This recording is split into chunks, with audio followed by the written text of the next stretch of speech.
G'day. Thanks for settling in and joining us tonight on this voyage into the heart of the Australian Outback. That vast, silent land under star-drenched skies where mysteries wait in the dust. Pour yourself a cuppa, get comfortable, and let your mind drift away from the everyday. As you relax and immerse yourself in the story, take a moment to hit the like button and subscribe to the channel. That way you won't miss a single chapter of this journey. Because what we're about to explore isn't just about strange lights or rumours of craft hovering above red earth. It's about the land, the people, the witnesses, the government secrets, and the possibility that we're not alone. Are you ready to wander off the beaten track, to sidle into places uncharted and peer into the skies above the outback? Let's begin. Setting the scene, the outback and why it's perfect for strange sightings. Out in the heart of Australia lies a land so vast, so untouched, that even sound seems hesitant to travel too far. The outback, that word alone stirs a mix of awe and unease. It stretches endlessly, a red dust ocean of silence under skies so wide they make you feel both free and small at once. To anyone who's driven across those desert highways or camped beneath its night skies, the sense of isolation is almost sacred. There are no street lights here, no city noise, no flight paths crossing overhead, just the wind, the stars, and an eerie sense that something, or someone, might be watching. It's that isolation that makes the outback perfect for secrets. For decades, stories have emerged from these remote corners of shimmering lights hovering just above the spinifex, of objects darting faster than any aircraft known to man, and of travellers who swore they lost hours as if time itself bent out there. Some brush it off as heat haze, tricks of the mind, or the sheer loneliness of long drives. Others are convinced it's something else entirely. From the Northern Territory's endless plains to the cracked salt lakes of South Australia, the outback's immensity plays tricks on perception. The horizon stretches so far it can distort distance and movement. A glint of metal can flash like a beacon from kilometres away.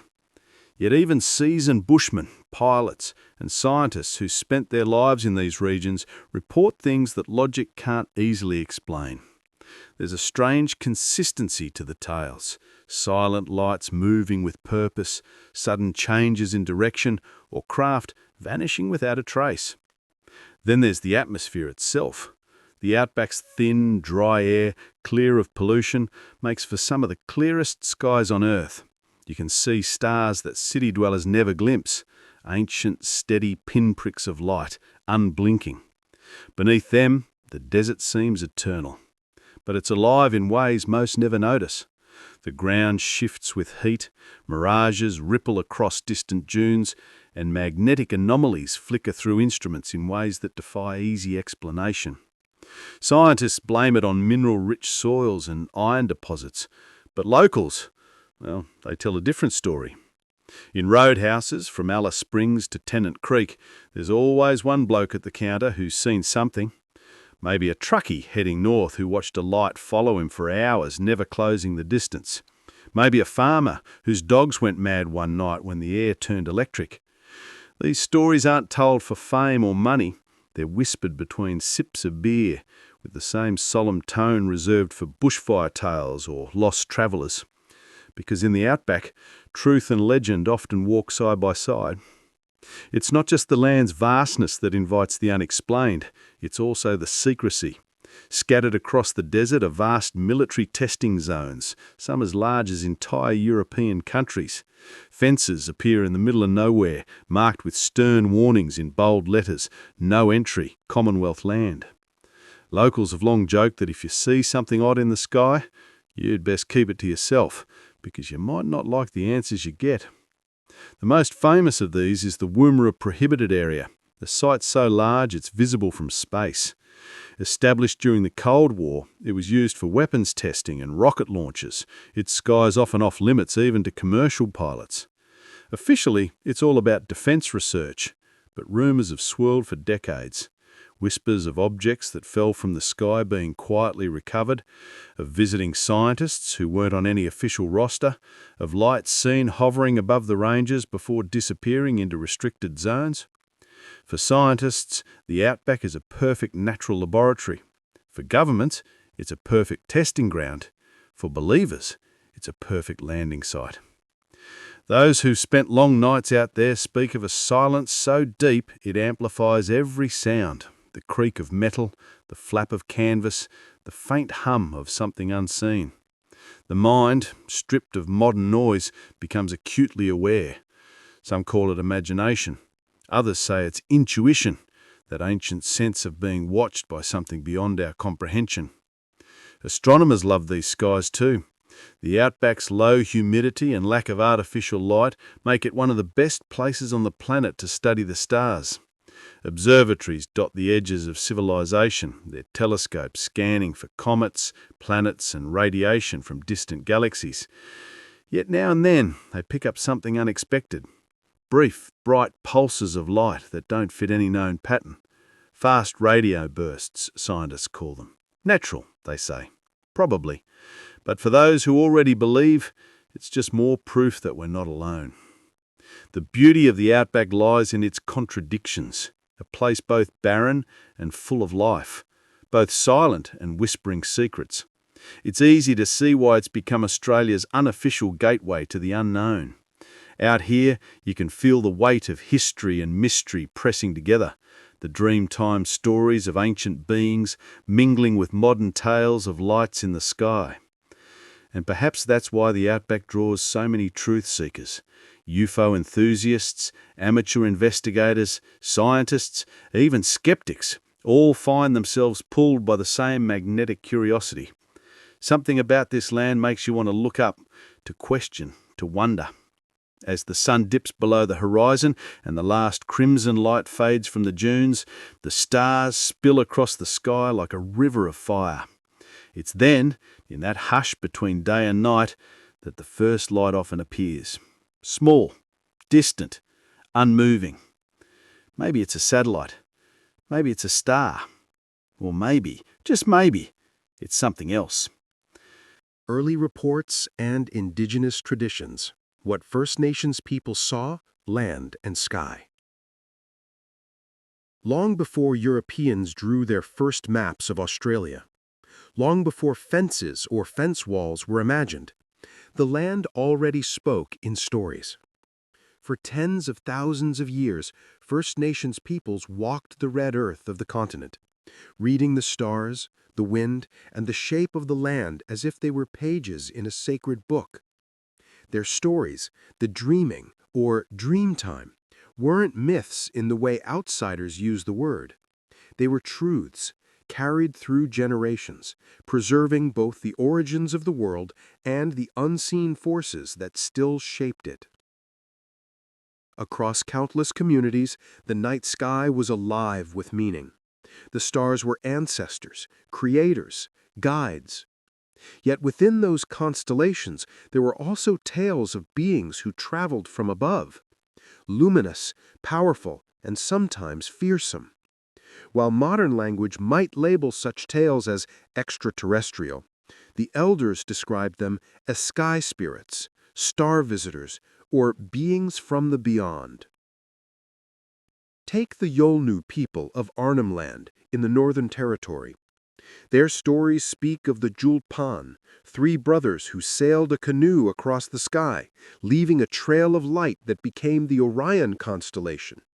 To them, the sky wasn't distant or abstract. It was another land, connected to their own.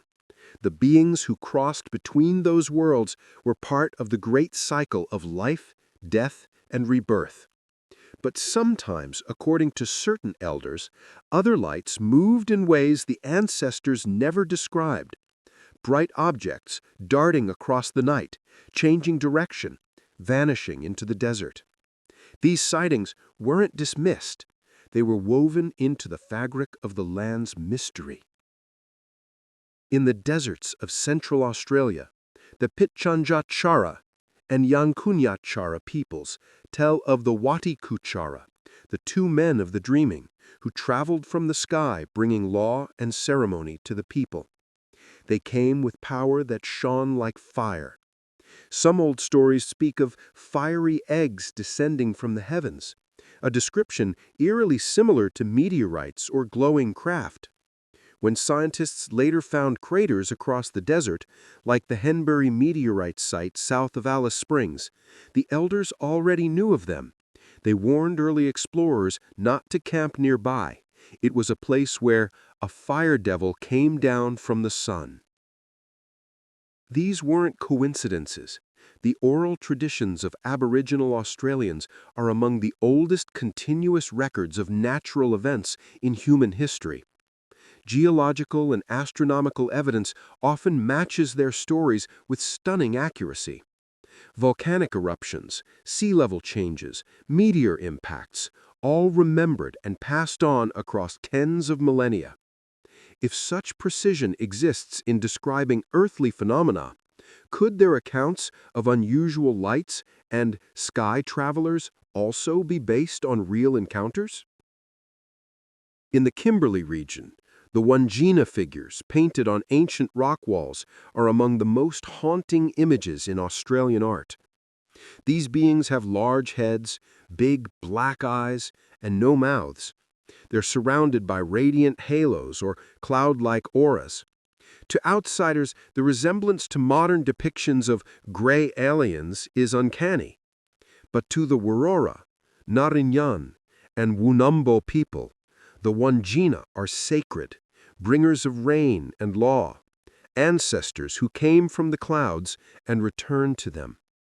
It's forbidden to repaint their faces without proper ceremony. Their power is not to be taken lightly. When anthropologists first saw these paintings in the 19th century, they were baffled.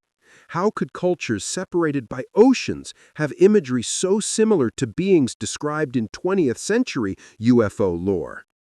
Was it coincidence, archetype, or something more? The question lingers even now. Far inland, near Lake Eyre and Cooper Creek, came other tales of lights that danced across the flats, sometimes following travelers, sometimes vanishing just as suddenly. Europeans later named these Min lights, after a small settlement in western Queensland. But for local Aboriginal groups, the phenomenon was ancient. They warned of ghost lights that could lead wanderers astray, luring them into the desert never to return. The lights were said to rise from the ground and hover silently, glowing white, green, or red. Scientists today attribute them to natural gases or distant headlights refracted by heat layers. Yet dozens of eyewitnesses, truck drivers, police officers, tourists, continue to report them to this day. Even in Tasmania, far from the central desert, some Palawa traditions spoke of fire spirits descending at night to communicate with shamans. The storytellers described them as silent and swift, lights that speak without sound. It's a phrase echoed centuries later by UFO witnesses around the world. These early accounts reveal a pattern. Phenomena in the sky were never dismissed as random. They were part of a living cosmos, one that interacted with people, offered warnings, and tested the wise. And crucially, the stories were consistent. Across thousands of kilometers and hundreds of tribes, the theme of luminous visitors persisted. When European settlers arrived, they brought their own interpretations. To them, these stories were superstition or curiosity, until they began seeing things themselves. Early pastoralists in the 1800s recorded in their diaries strange fires in the heavens moving against the wind. Explorers crossing the Nullarbor saw lights that appeared to chase their camels. But to indigenous people, such events had long been part of the landscape's rhythm.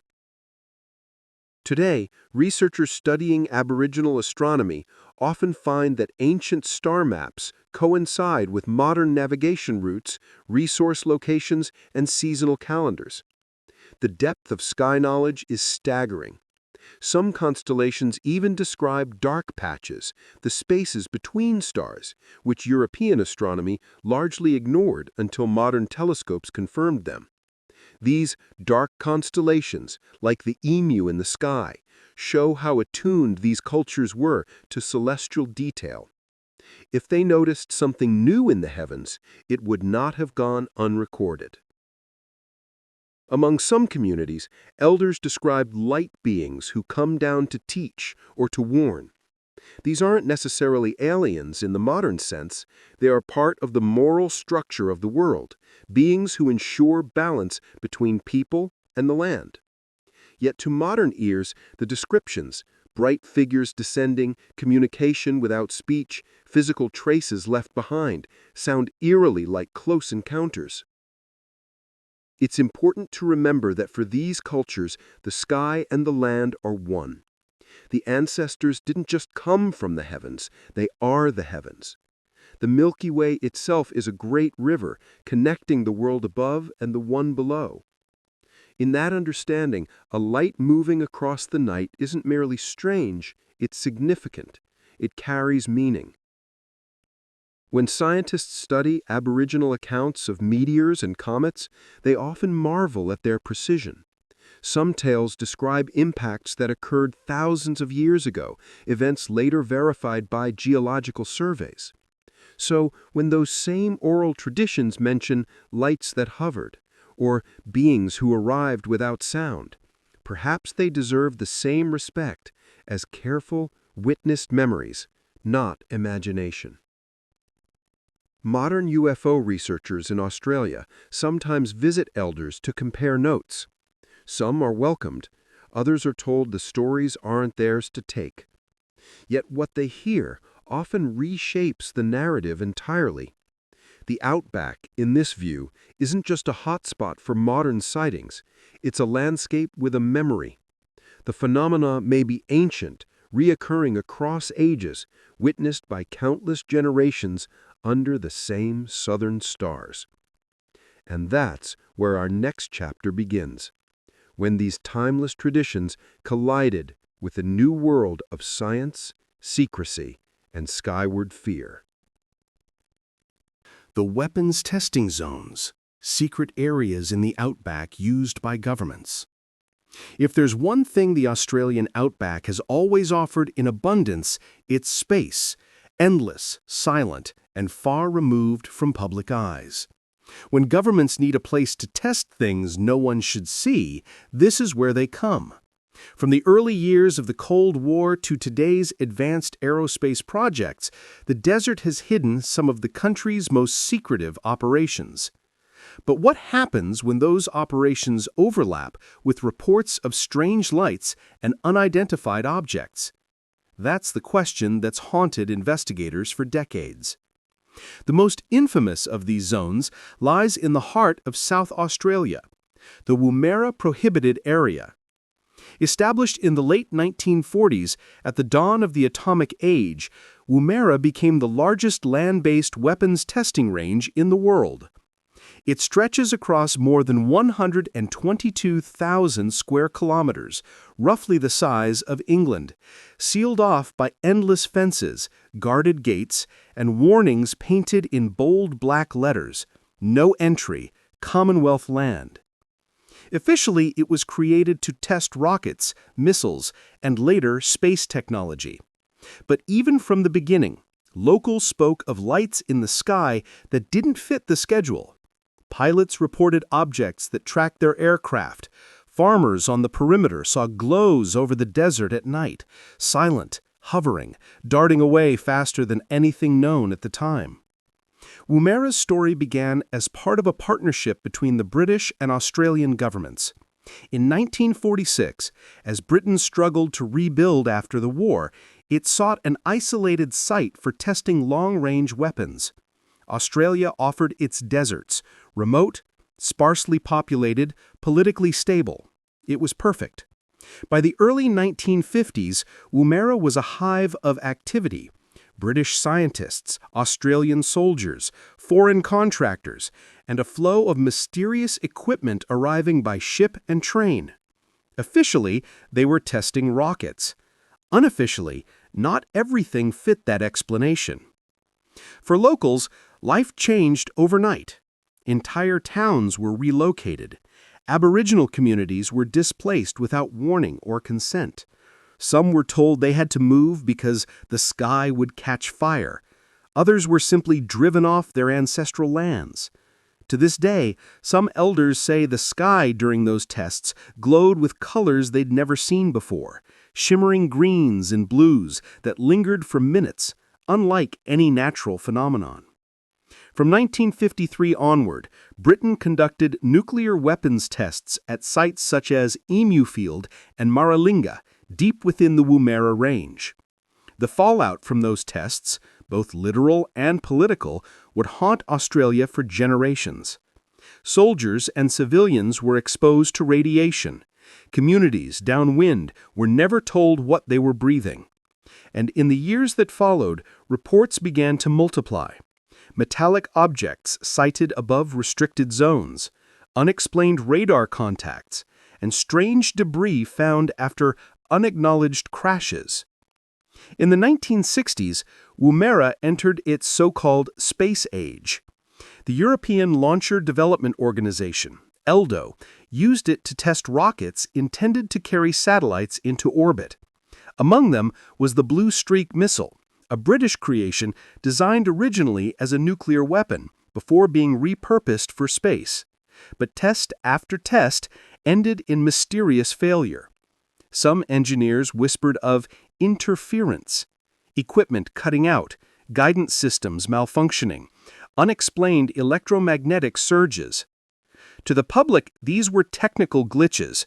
To others, it looked like something didn't want those rockets leaving Earth.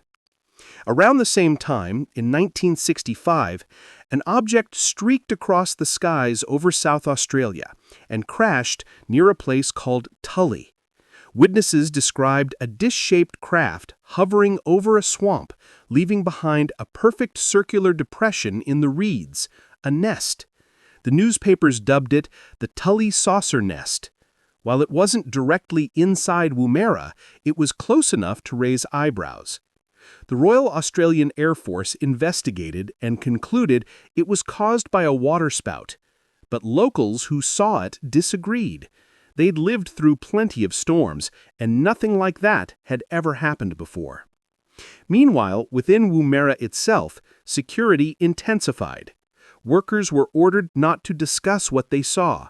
Flights were restricted for hundreds of kilometers around. In the nearby town of Woomera Village, built to house families of defense staff, strange rumors circulated of scientists arriving under false names, of aircraft that took off at night without lights, of shapes seen above the desert that didn't appear on radar. Then came the Pine Gap facility near Alice Springs, another joint project between Australia and the United States, established in 1970. Officially a communications base, it quickly became one of the most secret installations in the Southern Hemisphere. Surrounded by fences, cameras, and desert, Pine Gap's true purpose was, and largely remains, classified. It's said to be a hub for satellite surveillance, intelligence gathering, and possibly even experimental energy systems. Over the years, locals around Pine Gap have reported their own encounters: glowing orbs above the ranges, silent triangles gliding through the night, aircraft that accelerate vertically without sound. Former workers bound by secrecy oaths say little, but one or two, now long retired, have hinted that not all of what we tracked was ours. The geography itself contributes to the mystery. The desert's mineral composition, rich in iron, uranium, and rare earths, interferes with radio signals and compasses. Instruments go haywire, cameras malfunction, and travelers report feelings of unease. It's the kind of environment where classified technology could easily be mistaken for something unearthly, or where something unearthly could hide behind classified technology. Declassified documents released under Australia's Freedom of Information Act confirm that military and intelligence agencies have investigated unidentified aerial phenomena since the 1950s. Files from the Department of Defense mention unexplained visual sightings, radar anomalies, and objects performing maneuvers beyond known aircraft capability. Yet in every report, the conclusion is the same: insufficient evidence. The details are always redacted. To skeptics, that's bureaucracy. To believers, it's a cover-up. The timing of sightings, clustered around testing phases, experimental flights, and foreign cooperation projects, suggests that not everything seen above the Outback is alien. Some may be prototypes of human origin, decades ahead of what the public is told. Yet even the most rational analysts struggle to explain reports from radar operators, pilots, and engineers describing craft moving silently, accelerating at impossible speeds, or vanishing from view entirely. During the 1980s, Woomera's activity declined as new technologies emerged elsewhere. But interest in the area never faded. Satellite imagery still shows vast restricted zones, new structures, and airstrips lengthened far beyond what civilian aircraft would require.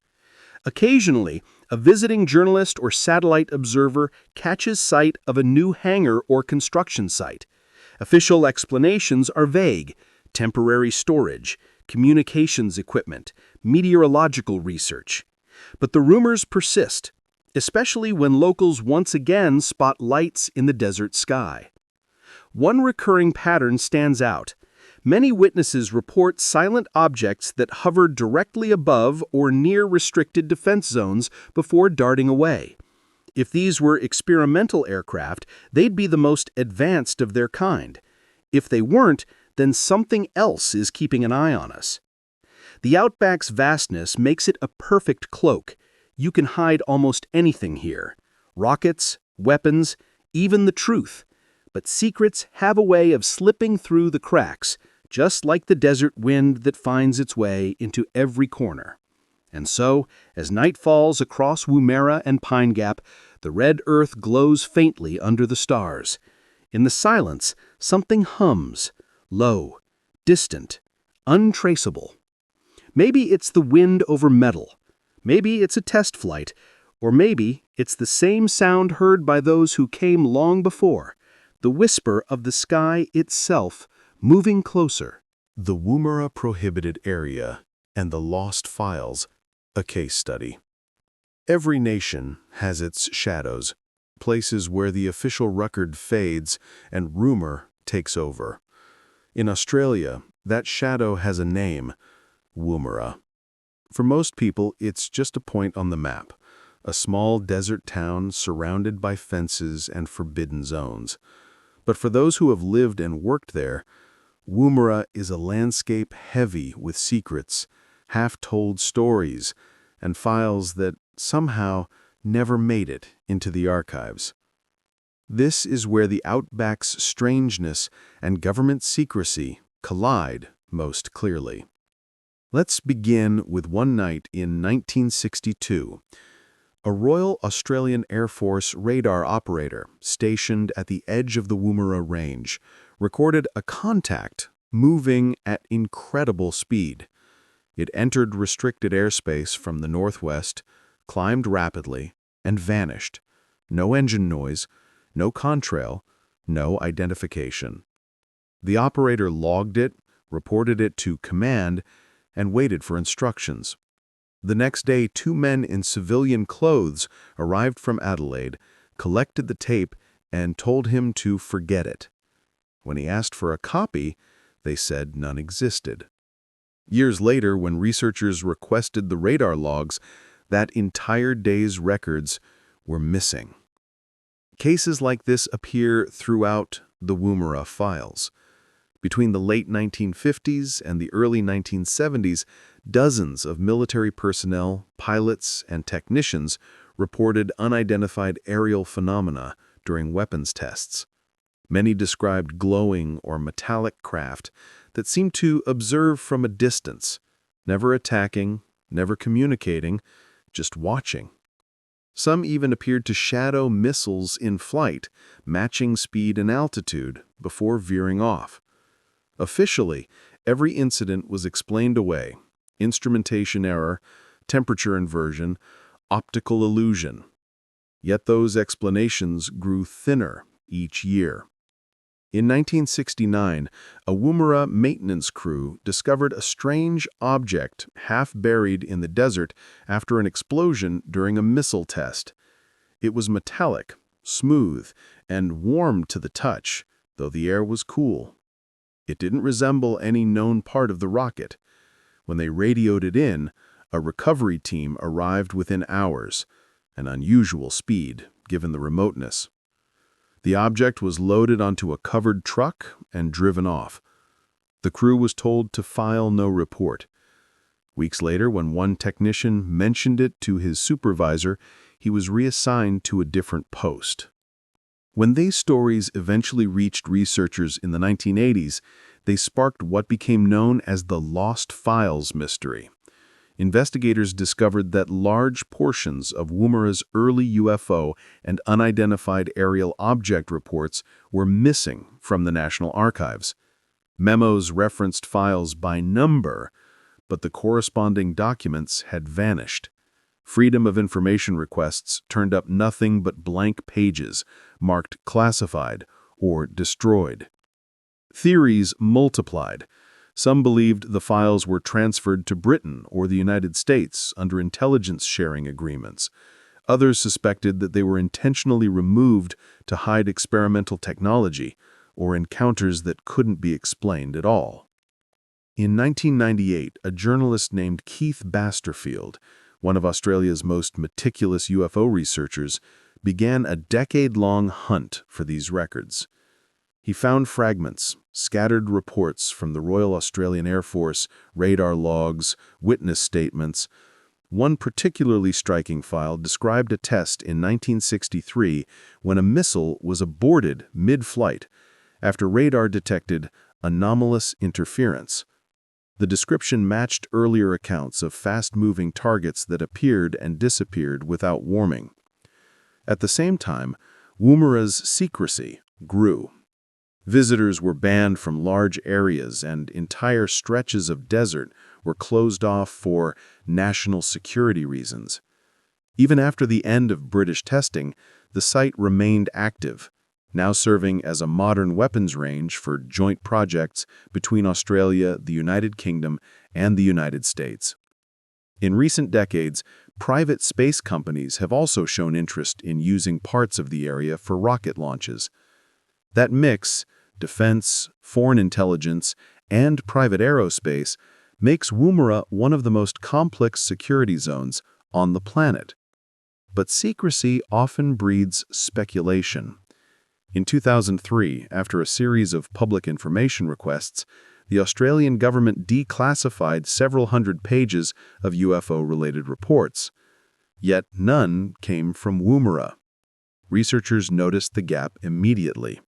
Where are the Woomera files? Became a familiar question in Australian UFO circles.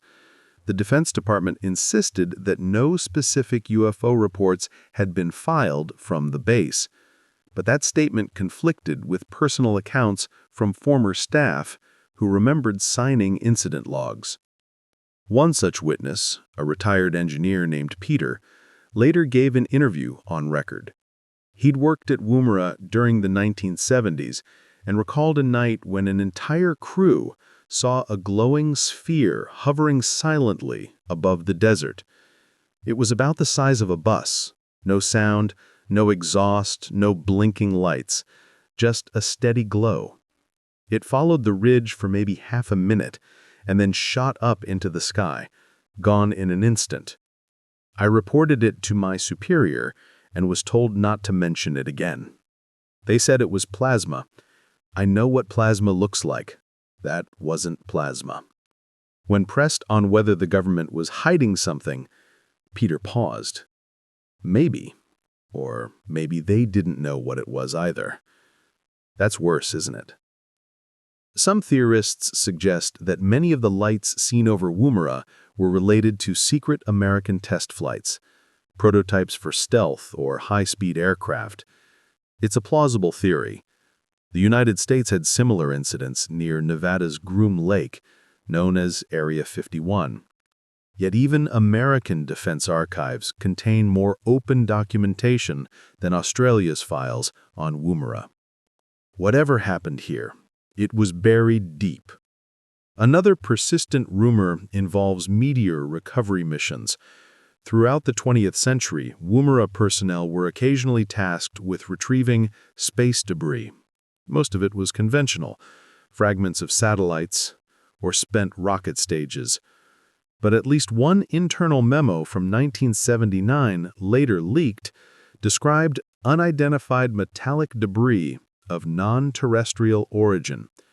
The memo vanished soon after journalists began asking questions. In 2003, the Australian government declassified several hundred pages of UFO-related reports, yet none came from Woomera. Researchers noticed the gap immediately.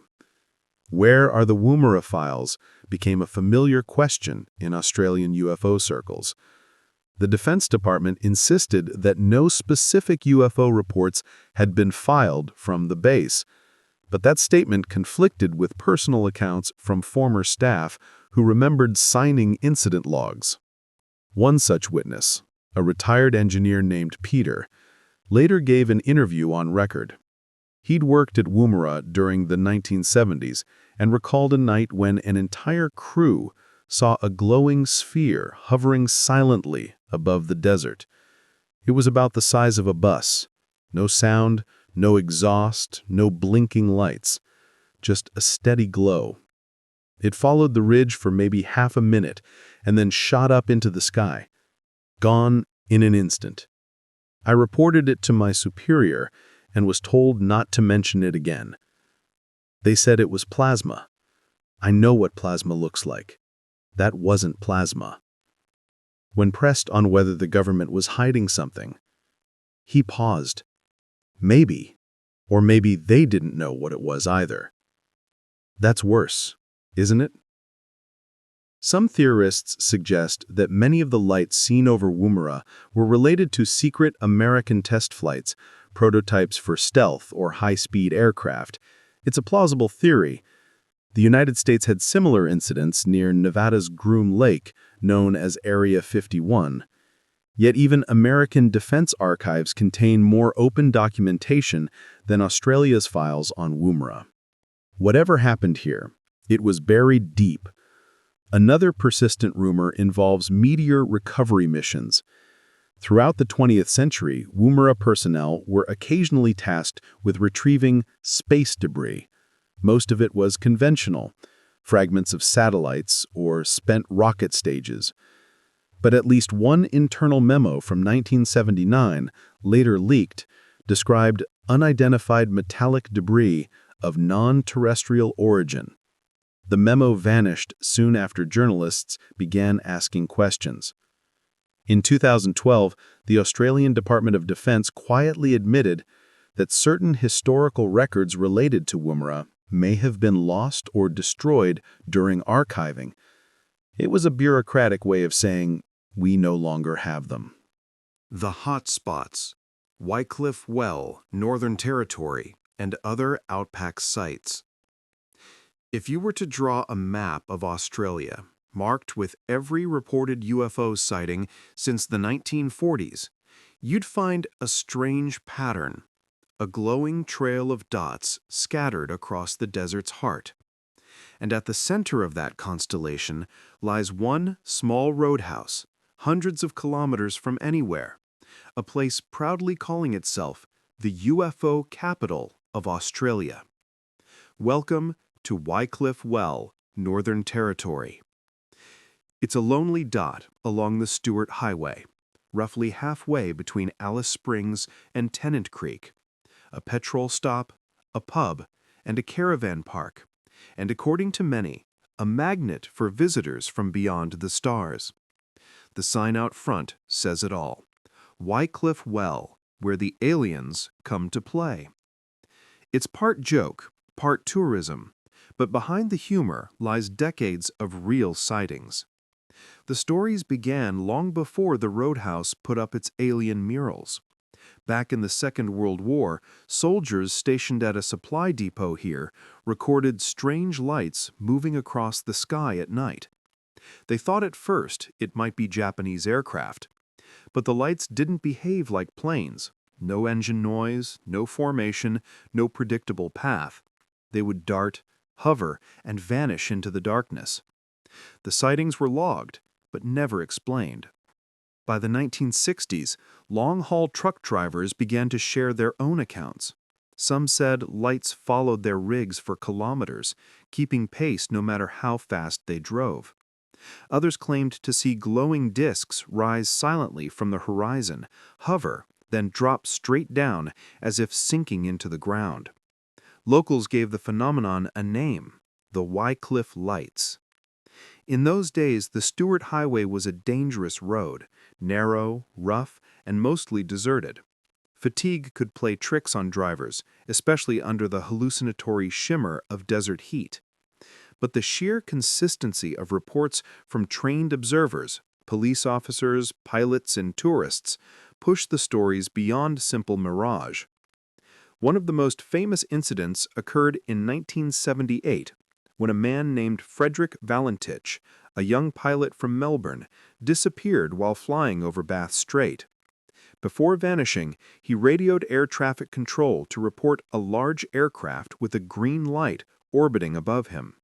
His final words: "It's not an aircraft." His plane was never found. Although Valentich's disappearance happened far from Wycliffe Well, it reignited public fascination with UFOs across the nation. In the years that followed, Wycliffe became a pilgrimage site for believers. The Roadhouse owner at the time, Lou Farkas, began keeping a logbook of sightings.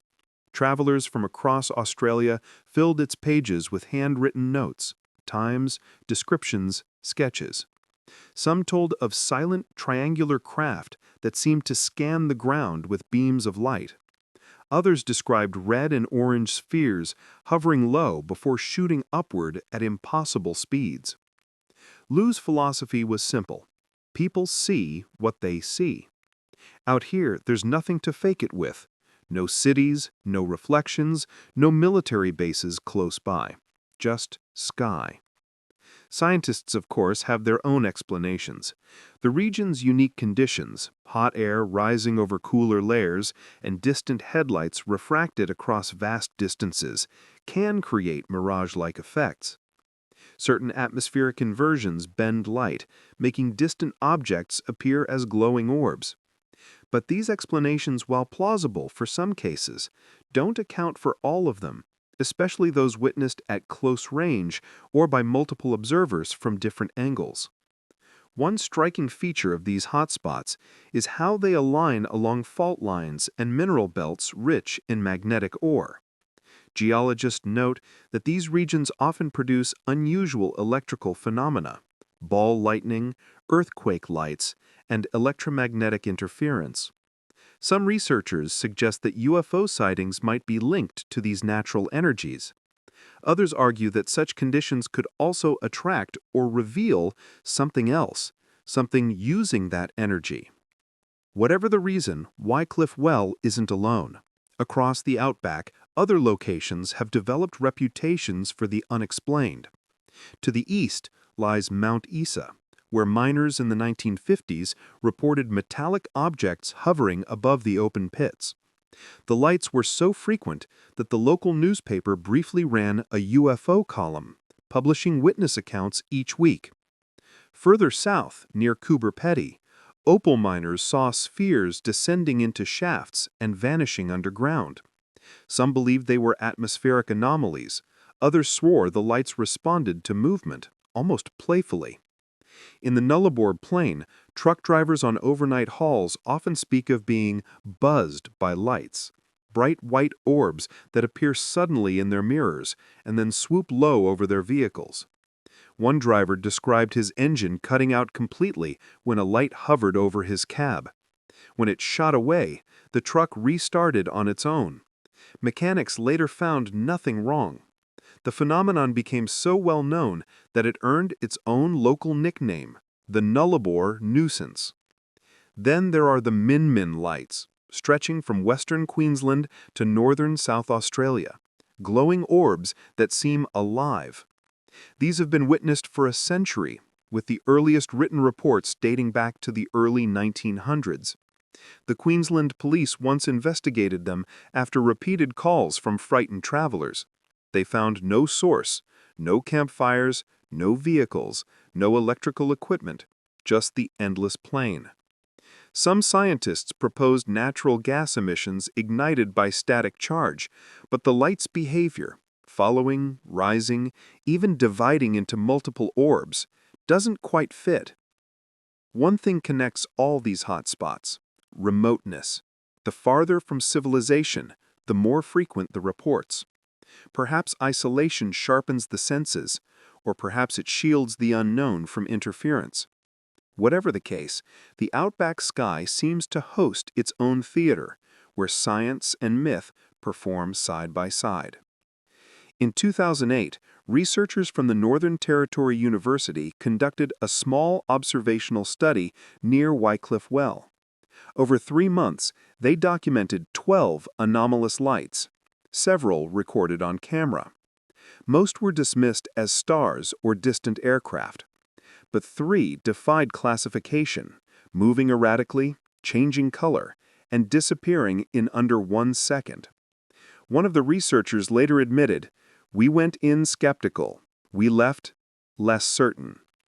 Even skeptics concede that something is happening here, whether psychological, environmental, or technological. The outback's low population density and minimal light pollution make it a natural observation post. Military aircraft from Pine Gap and other facilities may occasionally cross these skies, testing stealth or propulsion systems. But if that were the full story, why the secrecy? Why the silence when locals report events directly over government land? Today, Wycliffe Well embraces its reputation. The roadhouse is covered in murals of green-skinned aliens, souvenir shelves are stacked with glow-in-the-dark trinkets. Tourists come hoping for a glimpse of something beyond reason. Some leave disappointed. Others leave changed. One traveler, a school teacher from Perth, described waking at 3 in the morning to use the bathroom. When she stepped outside her caravan, the desert was utterly still. Above her hovered a glowing sphere. Silent, motionless, perhaps 100 meters up. She said it was so bright it lit the ground like daylight. Then it just blinked out. Not faded, blinked, gone. She checked her watch. 15 minutes had passed, though she swore she'd only stood there for seconds. Encounters like this echo around campfires across the Northern Territory.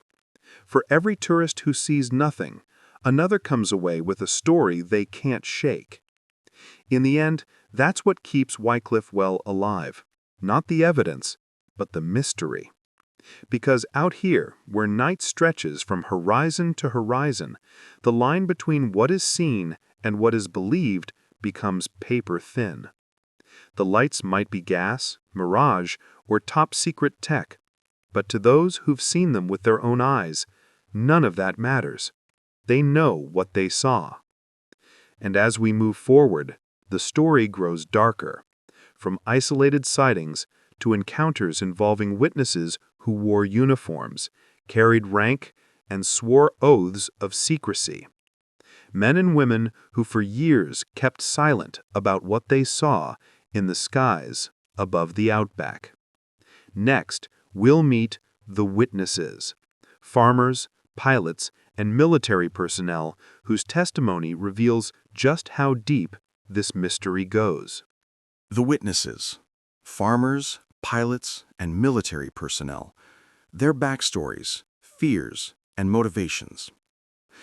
Every mystery has its keepers, people who never wanted fame, who didn't chase headlines, but who found themselves face to face with something they couldn't explain. In Australia's outback, These witnesses range from quiet farmers and weathered truck drivers to seasoned pilots and disciplined military officers. Their stories share one thread. None of them went looking for UFOs. The sky simply looked back. Let's begin with Tom and Elsie McGregor, sheep farmers from the Red Plains west of Oodnadatta. Tom had been working that land since the 1950s, a man of few words, the kind who fixed his own fences and trusted his eyes more than any theory. In 1974, he and Elsie were driving back from a neighbor's property late at night when a bright light appeared ahead on the track. At first, I thought it was a ute coming toward us, Tom recalled years later. Then it lifted off the ground and started pacing us, silent as anything. The light followed them for nearly 10 kilometers, sometimes veering off, then returning. When they reached their homestead, it stopped over the shearing shed, pulsing white and blue, before shooting straight up. They didn't report it at first. Who'd believe a couple of bushies, Tom said. But after word spread of other sightings in the district, an RAAF officer visited the area, took notes, and told them it was probably a meteor. Tom laughed at that for years. A meteor doesn't follow a Land Rover. Stories like the McGregors became common in the 70s and 80s. Some were simple lights in the sky, others were far stranger. A truck driver named Bill Bluey Harris was hauling cattle north from Port Augusta to Alice Springs in 1979 when his radio cut out. The night was clear, the desert flat as glass. Suddenly, the cabin lit up, white, blinding light pouring through every crack. He thought he'd driven into a spotlight, he said. But there was nothing around me, no chopper, no plane, just that light. Then his engine stalled. The truck coasted to a stop. Next thing I knew, I'm waking up with the motor running again. The clock said half an hour gone. I don't remember a thing. Bluey told only his wife and boss, fearing ridicule. But when he later heard of other truckies losing time near the same stretch of highway, he realized he wasn't alone. These accounts, while extraordinary, share a hallmark of sincerity. The witnesses aren't theorists, they're practical people, familiar with the land and the night sky. They know what stars, satellites, and aircraft look like. When they say something's different, it carries weight. Then there are the pilots. In 1963, Flight Lieutenant John Barrow of the Royal Australian Air Force was conducting a night navigation exercise near the Woomera Range when his instruments began to behave oddly. Compass spinning, altimeter fluctuating, he noted in his flight log. Moments later, a brilliant orange light appeared off his starboard wing. It maintained position for nearly 2 minutes, then darted ahead and vanished. Barrow landed safely and reported the incident. His commanding officer classified it as a probable reflection of ground illumination. But Barrow wasn't convinced.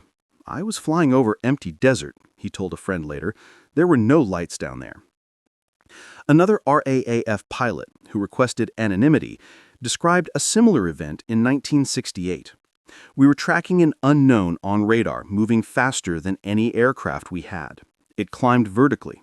We couldn't lock on. Then it disappeared from every screen. The official record of that flight is, conveniently, unavailable. Civilian pilots have similar tales. Crop dusters, charter pilots, even flying doctor crews have reported strange lights pacing their aircraft, sometimes playing a kind of aerial cat and mouse. One pilot from Tennant Creek described feeling a vibration in his controls as a glowing orb hovered off his wingtip. He said it was like flying beside a sun the size of a car. Then it shot straight down and was gone. While most pilots file such experiences quietly, fearing damage to their careers, a few have spoken publicly after retirement. The consensus is clear. Whatever these objects are, they exhibit flight characteristics beyond known technology. Silent acceleration, sudden stops, vertical climbs, and 90-degree turns without deceleration. Then there are the soldiers. During the height of the Cold War, troops stationed at Woomera, Maralinga, and Pine Gap were accustomed to secrecy. They followed orders, kept quiet, and didn't ask questions. Yet, even within those ranks, stories leaked out. A former communication technician named David Carter, posted at Pine Gap in the early 1980s, later revealed in an interview that he'd witnessed unidentified tracks on radar.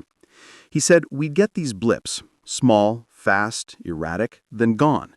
The equipment was top-notch. We knew what aircraft signatures looked like. These weren't it." When he reported the anomalies, he was told to delete the data. They said it was cosmic interference, but we were trained to spot that. This was controlled flight. Carter left the service a few years later, uneasy with what he'd seen, or rather, what he wasn't allowed to acknowledge. You start thinking, maybe it's ours, some advanced tech they're testing, but then you wonder why they're hiding it from their own people. Or maybe it's not ours at all. The deeper you dig, the more you find that many witnesses share a kind of quiet conflict, the tension between what they saw and what they're supposed to believe. Pilots are trained to trust instruments. Farmers trust their eyes. Soldiers trust orders. But when reality fractures, each faces a choice: speak or stay silent. For many, fear wins. Not fear of aliens, fear of ridicule, of losing credibility, of being branded a crank. In small towns, reputation is everything. Admitting you've seen a UFO can turn neighbors into skeptics overnight. Yet some speak out anyway, driven by something stronger than fear: the need to tell the truth. Take Sergeant Helen Ritchie, an Air Force radar operator in the early 2000s. She monitored airspace over Central Australia and became known for her precision: calm, methodical, no nonsense. One night, she detected an object moving at over 15,000 kilometers an hour. She verified it with 2 independent systems, then watched as it stopped dead, 0 velocity, before ascending vertically and vanishing. "It made no sense," she said. "No aircraft can stop at that speed without tearing itself apart." When she filed the report, her superior ordered it sealed. Months later, she left the service. "You can't spend years tracking the sky and pretend you didn't see what you saw," she told a journalist years later. Another group of witnesses comes from the indigenous communities who still live on traditional lands near restricted zones. Some have reported bright lights descending into the desert at night, or star people who appear briefly and vanish. For them, such phenomena are woven into spiritual understanding. One elder from the Anangu Pichanjatra Yankunjatra lands told a visiting researcher, "Those lights have been here longer than the fences. They don't belong to government." Not all witnesses are believers. Many remain skeptical, but admit confusion. A police constable from Queensland once said, "I don't know what I saw, but it wasn't a plane and it wasn't swamp gas. That's enough for me." What unites these accounts is their emotional aftermath. Some witnesses develop anxiety, insomnia, or even guilt, as if they've glimpsed something forbidden. Others become obsessed, dedicating years to research and night sky vigils. A few retreat entirely, unwilling to revisit the fear of that moment when the familiar world fell away. Psychologists studying UFO experiencers in Australia note a recurring theme: loss of control. Whether it's a pilot unable to outmaneuver a light, a farmer powerless against the unknown, or a soldier silenced by authority, the experience challenges the individual's deepest sense of certainty. The outback, already vast and indifferent, becomes even more alien. And yet, many witnesses also describe a strange beauty in what they saw. Lights so pure they seemed alive, movements that defied physics yet felt purposeful. Some even speak of awe, not terror. "It was like watching intelligence in motion," said one witness. "Not mechanical, aware." Their stories form the human backbone of Australia's UFO history. Without them, the files are just paper. With them, the mystery becomes real, tangible, emotional, and undeniable. And behind their voices looms a larger question. If so many ordinary people, trained professionals, and disciplined servicemen have seen these things, why does official Australia remain so silent? That silence takes us to the next part of our journey: deep into government offices, classified archives, and operations shrouded in national security. The place where truth meets red tape and deniability becomes policy. Next, Section 7. Government Secrets and Intelligence. How official agencies responded and what's in the files. Government secrets and intelligence. How official agencies responded and what's in the files. Every country has its share of mysteries, but few handle them with the level of quiet efficiency that Australia does. Officially, the government insists there's nothing unusual about unidentified aerial phenomena, just misidentifications, weather events, or classified exercises. Yet buried within decades of defense archives are glimpses of another story, one of concern, curiosity, and deliberate concealment.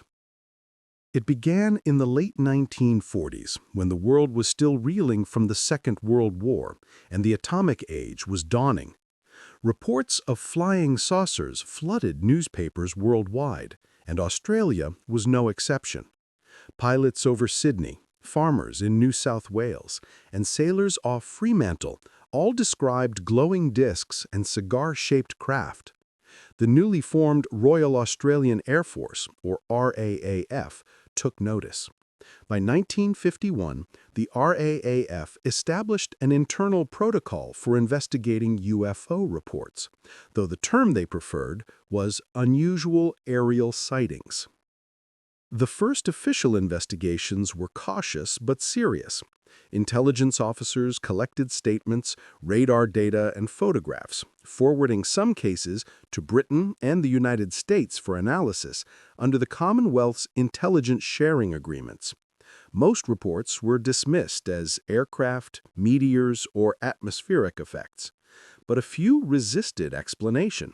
In one 1954 memo marked secret, an RAAF intelligence officer wrote, "Several incidents have been logged in which objects maneuvered in ways inconsistent with known aircraft performance. In at least 2 cases, radar confirmation was obtained." That sentence was quietly buried in bureaucracy for decades. During the Cold War, Australia's defense establishment was deeply intertwined with British and American projects. The country hosted monitoring stations, missile ranges, and communications networks critical to Western intelligence. This alliance, known as the Five Eyes Partnership, included the sharing not just of military data, but also information on unexplained aerial phenomena.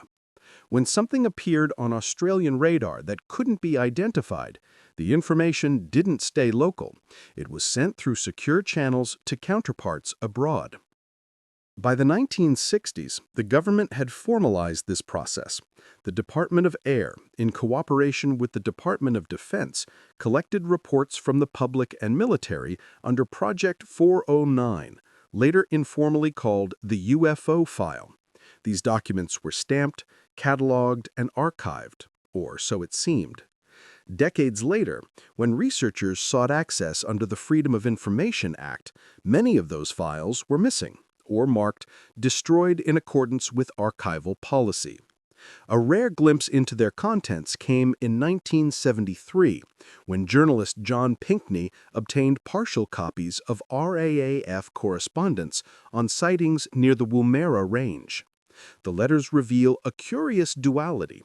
Publicly, officials dismissed the reports. Privately, they expressed alarm. One memo read, "It would be unwise to discount these sightings entirely. They may represent either unknown foreign technology or phenomena beyond current scientific understanding." It's that last phrase, "beyond current scientific understanding," that still echoes through every discussion of official secrecy. By the 1980s, responsibility for UFO investigations shifted from the RAAF to the Department of Defense's Intelligence Division. The new directive, quietly implemented, stated that only reports with defense significance, meaning potential threats to national security, would be retained. All other sightings were to be destroyed after 5 years. Conveniently, that meant thousands of civilian reports simply vanished. This bureaucratic maneuver created what researchers later called the black hole of Australian ufology. Officially, the government had nothing to hide because it no longer kept records to hide anything. But even as files disappeared, certain installations grew in importance. The Pine Gap Joint Defense Facility, established near Alice Springs in 1970, became central to intelligence operations. Publicly a satellite tracking station, Pine Gap is in reality one of the most sophisticated signals intelligence centers on Earth, jointly run by Australia and the United States National Security Agency. Its purpose: intercept communications, monitor missile launches, and gather data from orbit. Yet rumors persist that it tracks more than terrestrial activity. In 1996, a leaked report from a visiting American contractor described Pine Gap as capable of monitoring anomalous aerial phenomena in low Earth orbit and within the atmosphere. When asked for comment, both governments denied the claim. But local residents near Alice Springs had long spoken of glowing craft appearing above the base, performing silent maneuvers before vanishing into the ranges. For decades, the official stance remained consistent. No evidence of extraterrestrial craft or activity has been found. And yet the government's actions, secrecy, redactions, and the destruction of archives tell a different story. If there's nothing to hide, why hide it so carefully? In 2008, a partial declassification finally shed some light. The National Archives released over 180 files containing UFO-related correspondence from the 1950s to the 1980s. Most were routine reports: stars, weather balloons, aircraft. But buried within were oddities: radar logs showing targets accelerating beyond Mach 10, letters between departments debating whether to involve foreign scientists, and internal memos referencing anomalous radiation readings in connection with aerial events. One particularly intriguing document, dated March 1978, described an incident near the Northwest Cape Naval Communication Station. Multiple witnesses, both Australian and American, saw a glowing object hovering above the base. It reportedly disrupted radio transmissions for nearly 30 minutes before shooting into the sky. The report was sent directly to Canberra and then vanished from the archives. Only a photocopy remains, obtained by a civilian researcher years later. Officials have often explained such events as misidentified satellites or atmospheric experiments. Yet some of these sightings occurred before those satellites existed. And when inquiries reach too close to classified technology, the response becomes predictable. We can neither confirm nor deny. This phrase appears repeatedly in correspondence between Defense and the Department of Prime Minister and Cabinet during the 2000s, when public interest surged again following the release of the British and American UFO archives. While Britain and the United States opened portions of their files to the public, Australia maintained silence. When pressed, a spokesperson for Defense stated, "The department no longer maintains a database of unidentified aerial phenomena." In truth, the database was not deleted, it was transferred.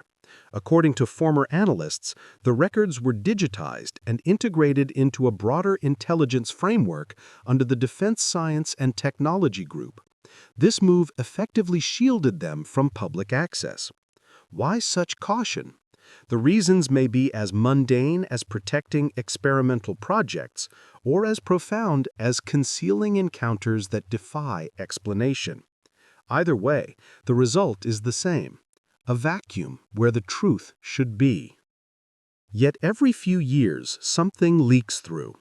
In 2021, an internal Australian Space Agency memo acknowledged collaboration with defense bodies to track anomalous aerial data. The agency refused to elaborate, but the language marked a subtle shift. The term UFO replaced by UAP, aligning with new terminology adopted by the United States. Quietly, Australia appeared to be updating its protocols. Perhaps the most telling detail comes from a 2023 Senate Estimates hearing, where a defense official was asked whether Australia cooperated with the United States' new All-Domain Anomaly Resolution Office, or AARO. The answer? Australia contributes data where relevant, nothing more. But to researchers, it confirmed that the mystery, far from forgotten, remains an active topic at the highest levels. Behind the polite language of bureaucracy, one truth stands out. The Outback has seen too much to ignore. When witnesses report lights, when radar tracks impossible speeds, when files vanish and bases expand, a pattern emerges, not of aliens necessarily, but of information carefully managed. And as the secrecy deepens, a new question arises. If governments are studying these phenomena, are they also using what they've learned? That question leads us into the next stage of our journey, to the frontier where speculation meets technology and whispers of reverse engineering begin. Reverse engineering and technology, claims of captured craft and hidden tech. When it comes to UFOs in Australia, one theory refuses to fade, that something was not just seen in the Outback, it was found. And that discovery, whatever it was, might have changed the course of defense technology forever. The idea of reverse engineering, studying unknown technology to replicate or adapt it, has circulated since the early days of the Cold War. Most people associate it with America's famous Area 51. But few realize that Australia, through its vast deserts and joint projects with the United States and Britain, may have played its own quiet part in that story. It begins again with Woomera, the immense testing range in South Australia. By the mid-1950s, it was not only a British missile site, but also a recovery zone for atmospheric re-entry experiments. Rockets, satellites, and other classified payloads were routinely launched and retrieved across thousands of square kilometers of desert. The official reason for these operations was data collection. Yet scattered reports suggest some recoveries didn't match any known launch schedule. A retired RAAF engineer who requested anonymity once described being flown into a restricted sector west of Lake Torrens in 1958 after an object of interest was located by a survey team. He recalled, "We were told it was a foreign satellite, but it was far too small for that, and the metal didn't behave like aluminum or steel. It was light but hard, almost ceramic. The Americans took it away within days." His commanding officer later told him to forget it had ever happened. Skeptics point out that early space debris sometimes landed in Australia and could easily be mistaken for something exotic. True, but witnesses at the time swore the material wasn't consistent with Soviet or American hardware. And then there's the timing. The first artificial satellites weren't launched until late 1957. Whatever the survey team found came before that. From the 1960s onward, collaboration between Australian and U.S. scientists deepened, particularly at Pine Gap, Woomera, and Northwest Cape. These facilities formed a triangle of intelligence and aerospace monitoring across the continent. Pine Gap, near Alice Springs, handled satellite telemetry. Woomera tracked missile launches. Northwest Cape maintained communication with submarines.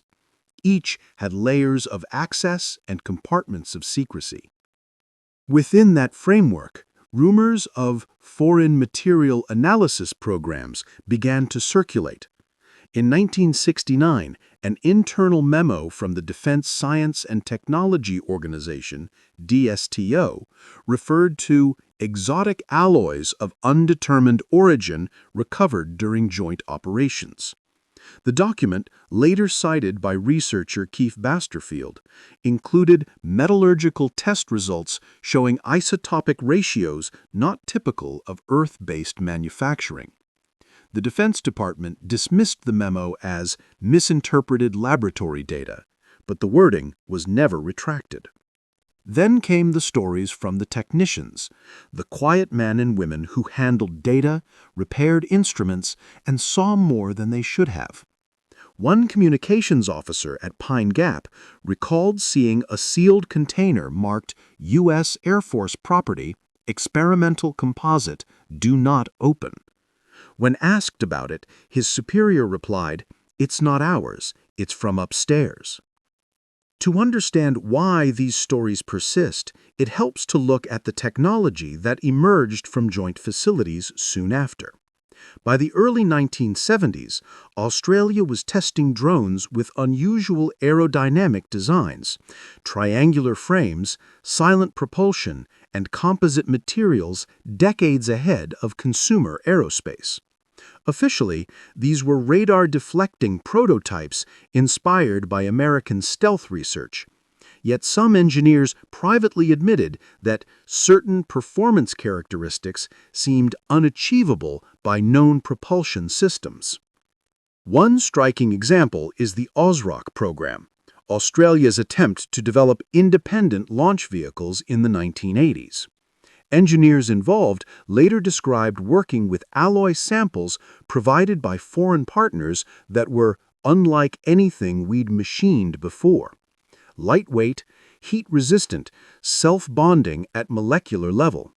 Publicly, these were labeled advanced titanium composites. Privately, some called them Woomera metal. At the same time, global UFO researchers began noticing parallels between experimental aircraft and reported craft shapes. Triangular black aircraft, glowing underbelly lights, near-silent flight, all described years earlier by witnesses over the Outback. Could it be that the sightings weren't of aliens, but of our own prototypes, built using lessons learned from recovered debris? The U.S. and Australia's partnership makes this plausible. Pine Gap, long rumored to house underground facilities, was known to receive American shipments via heavy-lift cargo planes that landed under strict secrecy.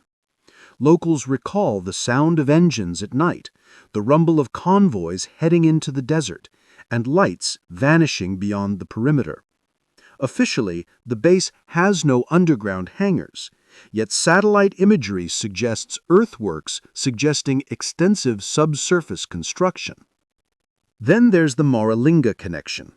During the nuclear tests of the 1950s and 60s, unusual debris was sometimes recovered after blasts.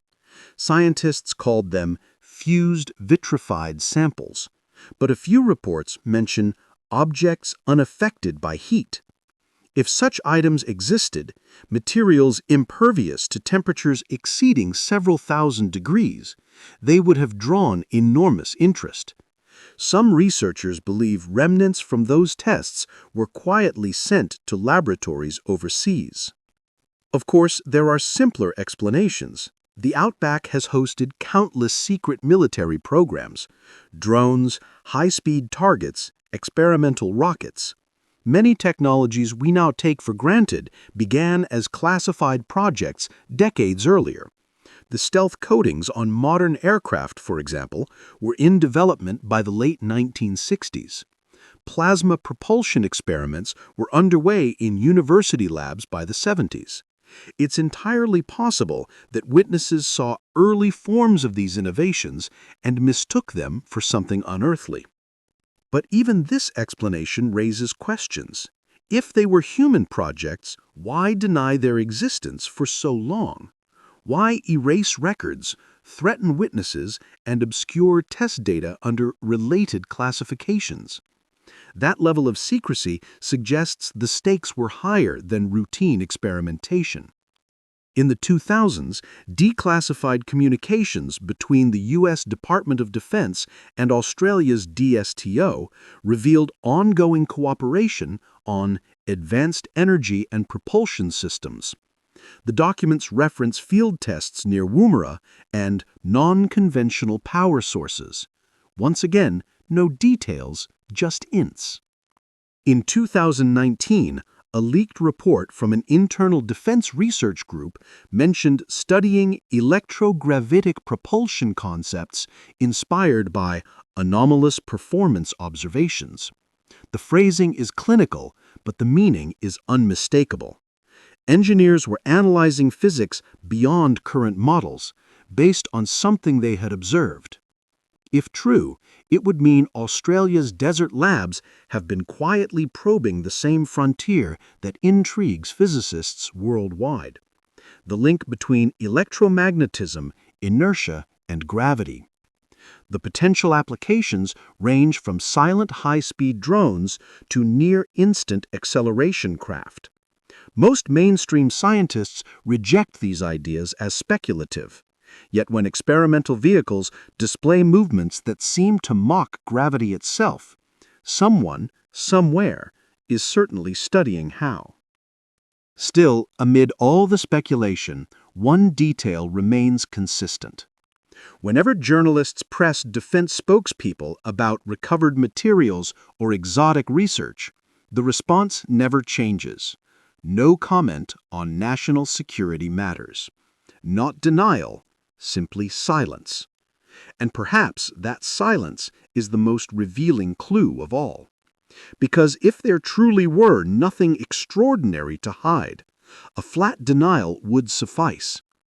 Instead, the truth sits somewhere between classified pages and red dust rumors, a fusion of science, secrecy, and something that defies explanation. Whatever lies in the hangars of Pine Gap or beneath the dunes of Woomera, it's more than just metal and circuitry. It's the question that has haunted humanity. Cultural impacts. How UFOs and aliens influenced Outback communities and folklore. The Outback has always been a land of stories. Long before the first telegraph wires stretched across the continent, travelers shared tales by campfire light of ghosts, lost explorers, and lights that danced across the horizon. But when reports of unidentified craft began filtering through the 20th century, something changed. The stories no longer stayed local. They became part of Australia's national identity. A strange blend of bush legend, Cold War paranoia, and cosmic wonder. At the heart of this transformation lies a simple truth.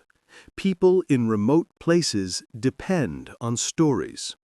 The desert can be brutally silent. Weeks can pass without visitors. When something unexplained happens, a light in the sky, a hum in the night, that story becomes currency. It's passed on, embroidered, retold. Over time, it grows into folklore. But the UFO legends of the Outback are more than just campfire yarns. They reveal how Australians view their land, their government, and themselves. The Outback as a stage for the unknown. The Australian landscape is so vast and empty that it almost invites mystery. The horizon stretches forever, the sky a dome of endless stars. Out here, human presence feels temporary, a flicker against eternity. When locals see lights that move with purpose, it feels personal. The sky talks to you out here, one cattleman once said. Sometimes it says things you don't want to hear.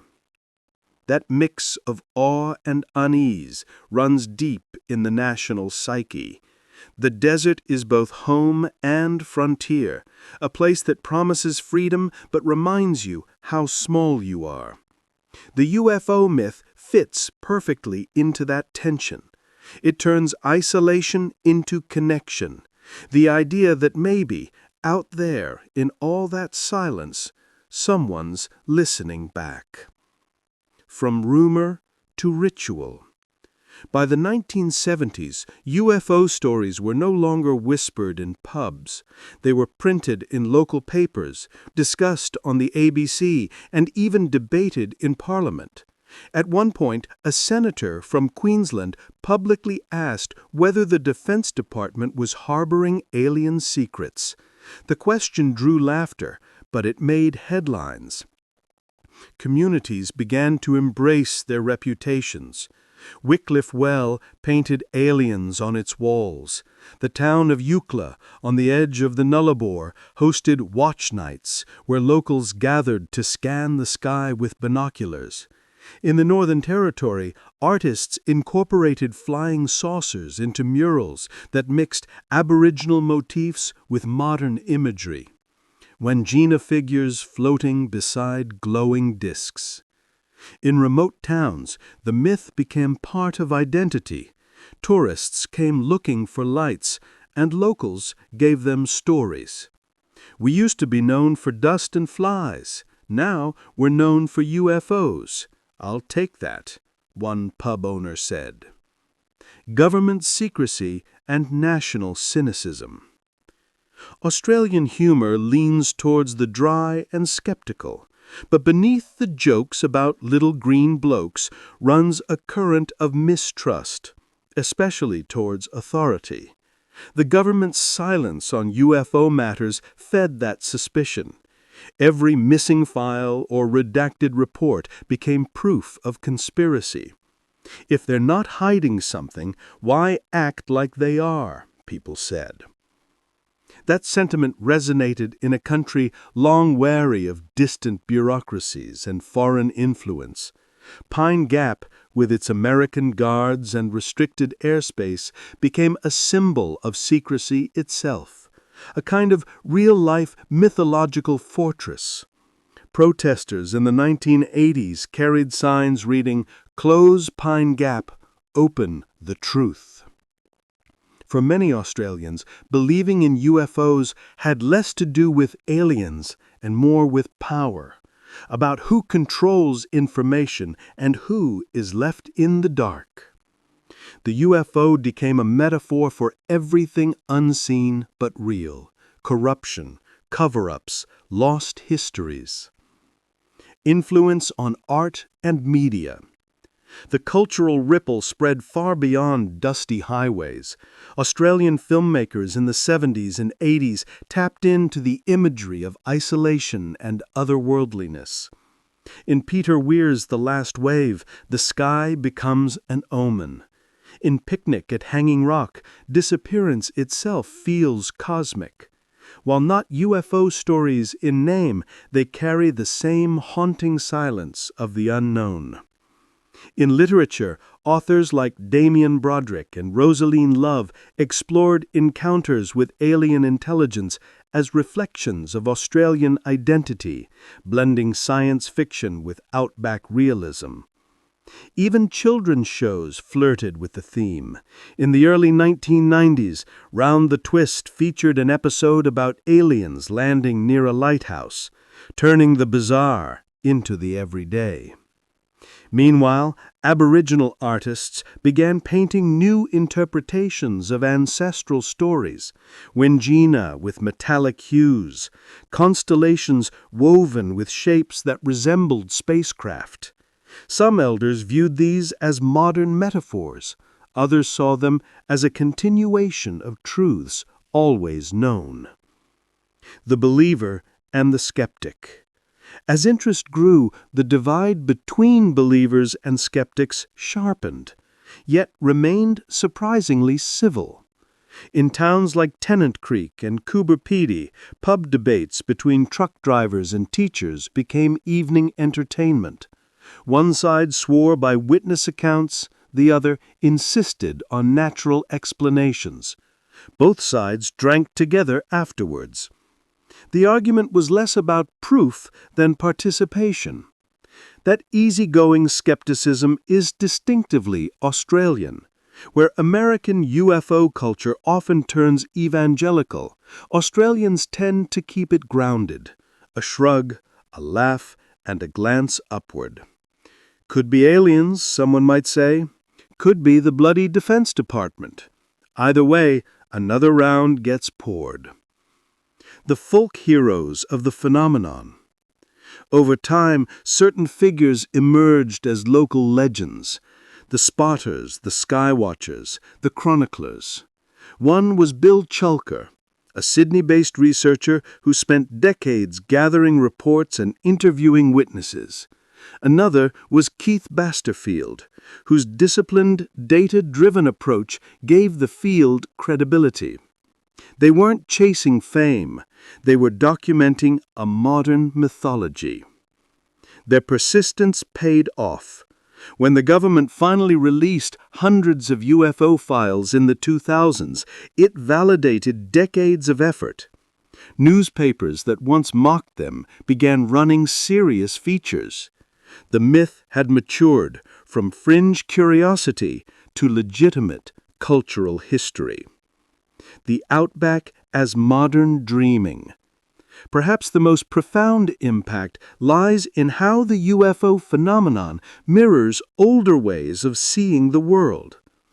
In Aboriginal cosmology, the boundary between earth and sky has always been porous.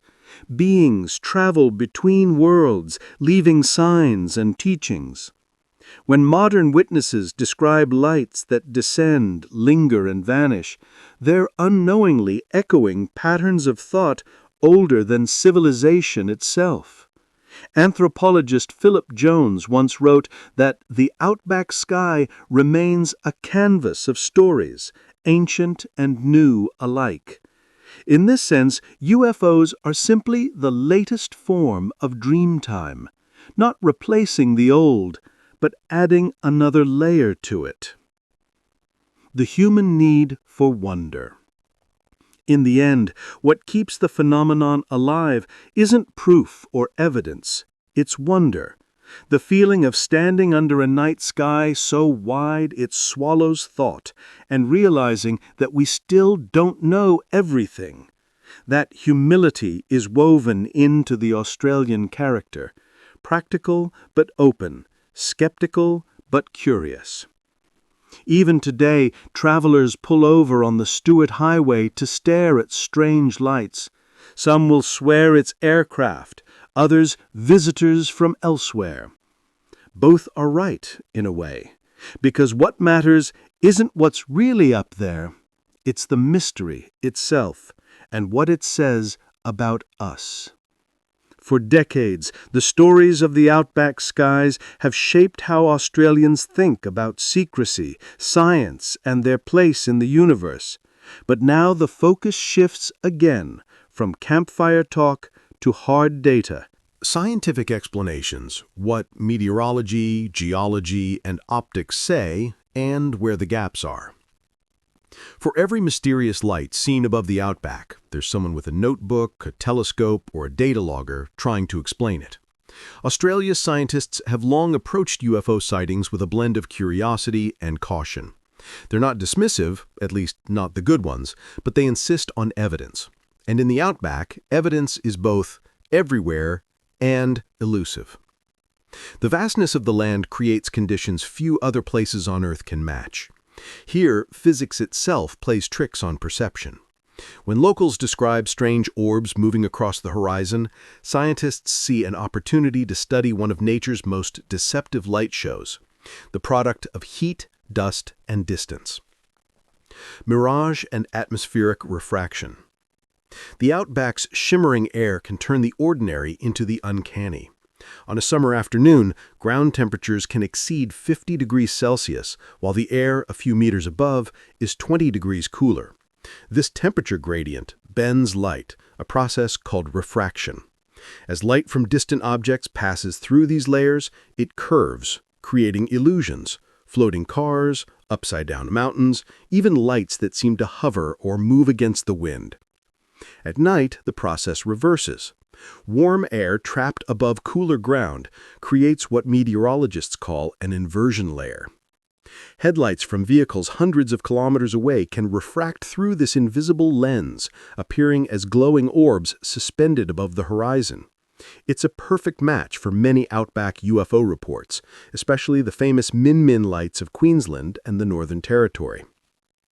In 1983, physicist Jack Pettigrew from the University of Queensland conducted field experiments near the town of Boulia, a known Min hotspot. Using telescopes and cameras, his team confirmed that distant headlights could indeed appear as hovering balls of light under certain atmospheric conditions. The Outback, Pettigrew said, is a giant natural optical laboratory. And yet, not all sightings fit the model. Some lights move erratically, change color, or appear directly overhead where ground-based refraction can't explain them. Pettigrew himself admitted, "There's still something about the Min phenomenon that resists complete explanation." Natural gas and combustion.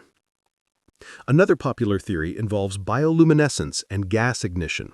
The Outback soil contains high levels of organic matter and hydrocarbon gases that seep from decomposing vegetation. Under certain pressures, these gases, primarily methane, can ignite spontaneously, especially when ionized by lightning or static charge. The result? Glowing orbs drifting near the ground, flickering and pulsating. This will-o'-the-wisp effect has been documented worldwide, but the Outback's dryness and magnetic conditions make it particularly vivid. Chemists from Flinders University recreated similar lights in laboratory simulations using methane and phosphine under desert-like humidity. The glow matched eyewitness descriptions almost perfectly, pale blue to green, lasting seconds to minutes. Still, there's a problem. Many reports describe lights that persist for hours or travel long distances. No known combustion process can sustain itself that long without fuel. Unless, of course, the light isn't fire at all. Ball lightning and plasma. When storms sweep across the plains, something rare and spectacular can occur: ball lightning. It's an electrical phenomenon where plasma, superheated, charged air, forms into glowing spheres that can drift or explode silently. Most cases last only seconds, but some persist longer. Scientists at the Australian National University have studied plasma formation under electromagnetic stress. Their conclusion, while rare, it can indeed occur under the Outback's conditions: dry air, high static potential, and mineral-rich soil acting as a natural capacitor. Ball lightning could explain some sightings that appeared to hover or dart unpredictably, especially after storms. But again, not all. Witnesses have reported UFOs in clear skies, in perfectly calm weather. Some lights have been tracked on radar, suggesting solid objects rather than plasma clouds. Magnetic and geological anomalies. Australia's crust hides some of the planet's strangest magnetic fields. Iron deposits, uranium seams, and vast salt lakes combine to distort compasses and disrupt electronics. The Woomera prohibited area, in particular, sits atop one of the continent's strongest magnetic anomalies.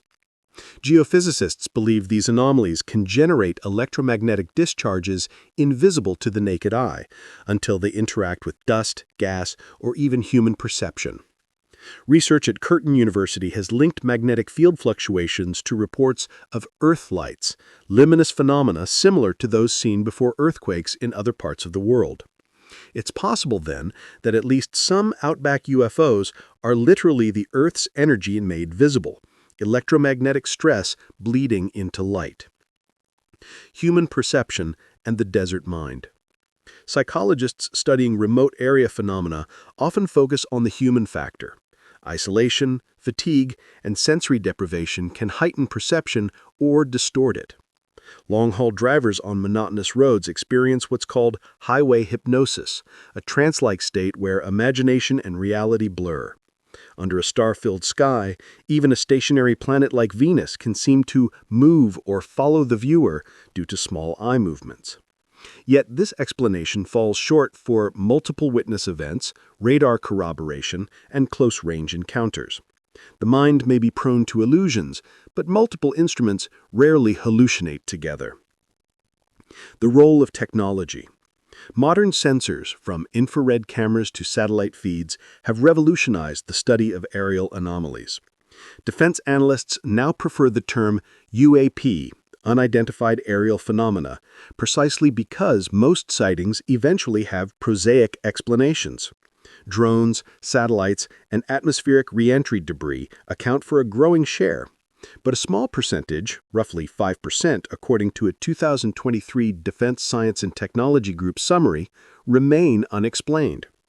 That doesn't necessarily mean extraterrestrial. It could mean insufficient data, classified technology, or simply phenomena science hasn't yet modeled. The Outback, after all, is one of the least instrumented regions on Earth. Between radar gaps and sparse population, countless events go unrecorded. Where science meets mystery. Most researchers who study the phenomenon agree on one thing: skepticism and curiosity must coexist. Science thrives not on answers, but on questions that refuse to die.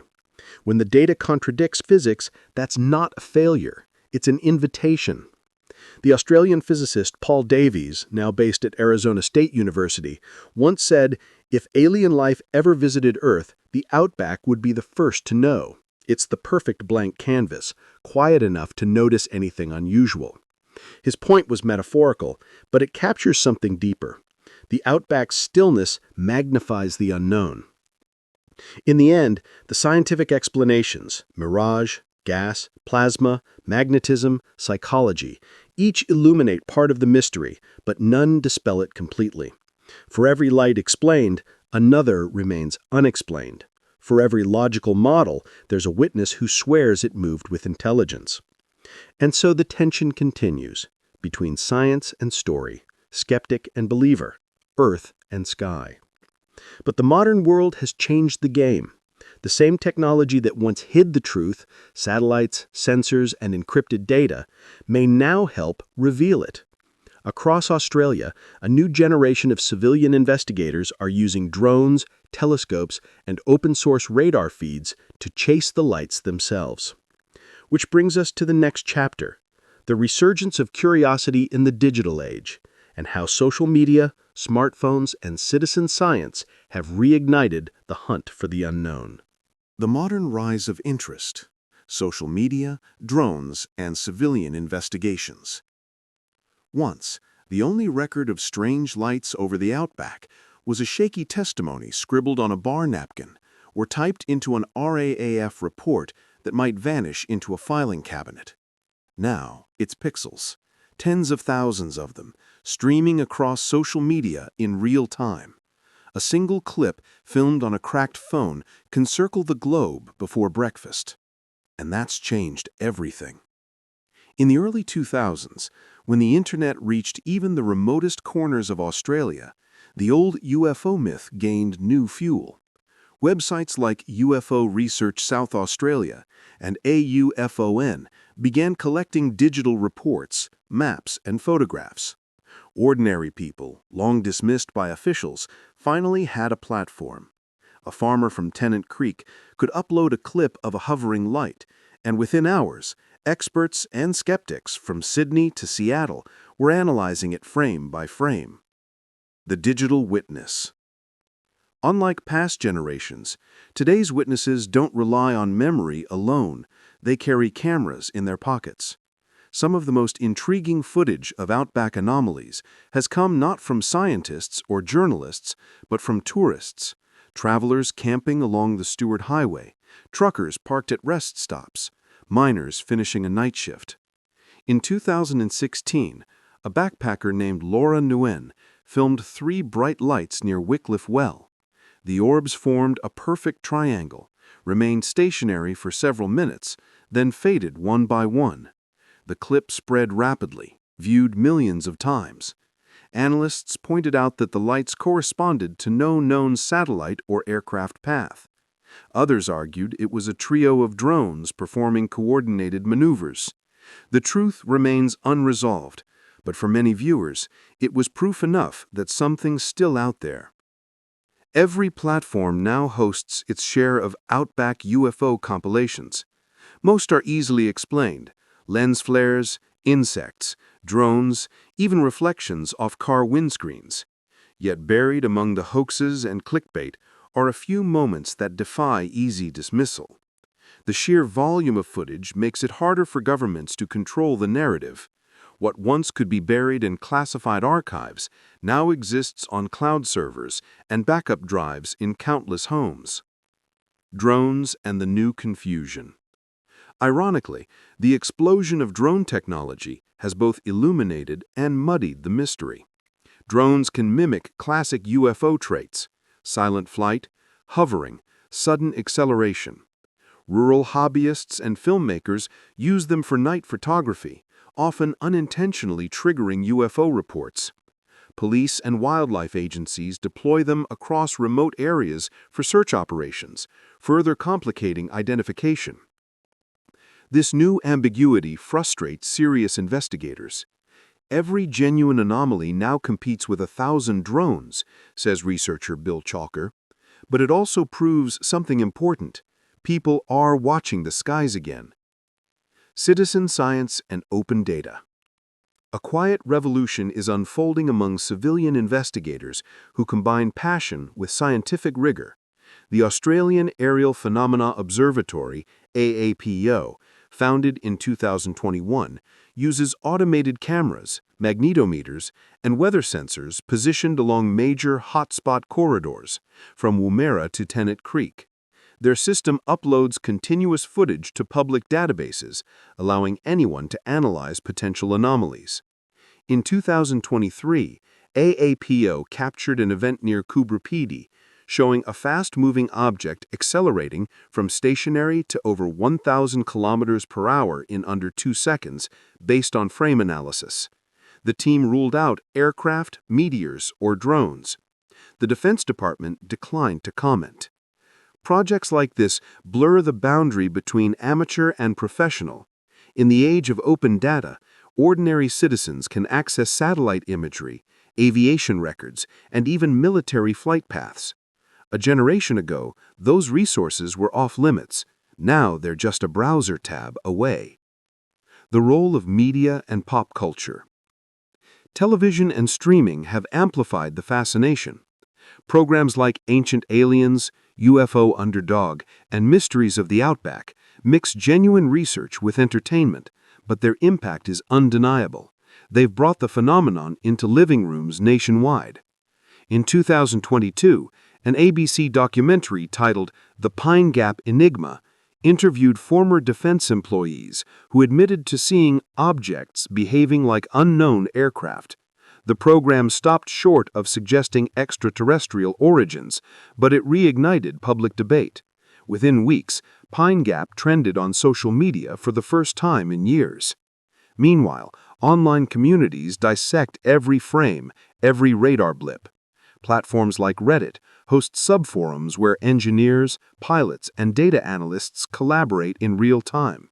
One thread might examine a supposed craft's trajectory using trigonometry. Another compares it against satellite data. For every conspiracy theory, there's a counter-analysis, and somewhere in between, the truth. Government and the public eye. The Defense Department, once able to dismiss reports with a single press release, now faces constant public scrutiny. Every unexplained event triggers Freedom of Information requests. In 2024, when a streak of lights crossed the night sky over Western Australia, hundreds assumed it was a UFO. Yet within hours, the Australian Space Agency clarified it as debris from a Russian satellite. Yet the delay in communication sparked another wave of suspicion. Transparency, it seems, hasn't caught up with technology. Indigenous collaboration and cultural respect. A remarkable new dimension has emerged: cooperation between Indigenous elders and modern researchers. Elders from Arnhem Land, the Kimberley and Central Desert communities have shared traditional knowledge about recurring skylights, not as UFO evidence, but as part of land and sky lore. Modern observers, in turn, provide time-lapse recordings that often align with these traditional patterns, linking old stories to measurable phenomena. Anthropologists call this two-way seeing, science learning from story and story informing science. It's a uniquely Australian approach to mystery, bridging dream time and data. The emotional core of modern belief. Psychologists studying social media trends note that UFO culture has shifted from fear to fascination. In the Cold War era, people worried about invasion. Now they wonder about connection. Has the cosmos noticed us? Are we part of something larger? In a time of climate anxiety and political distrust, that hope that we are not alone feels comforting rather than terrifying. From isolation to connection. What was once a lonely obsession has become a shared quest.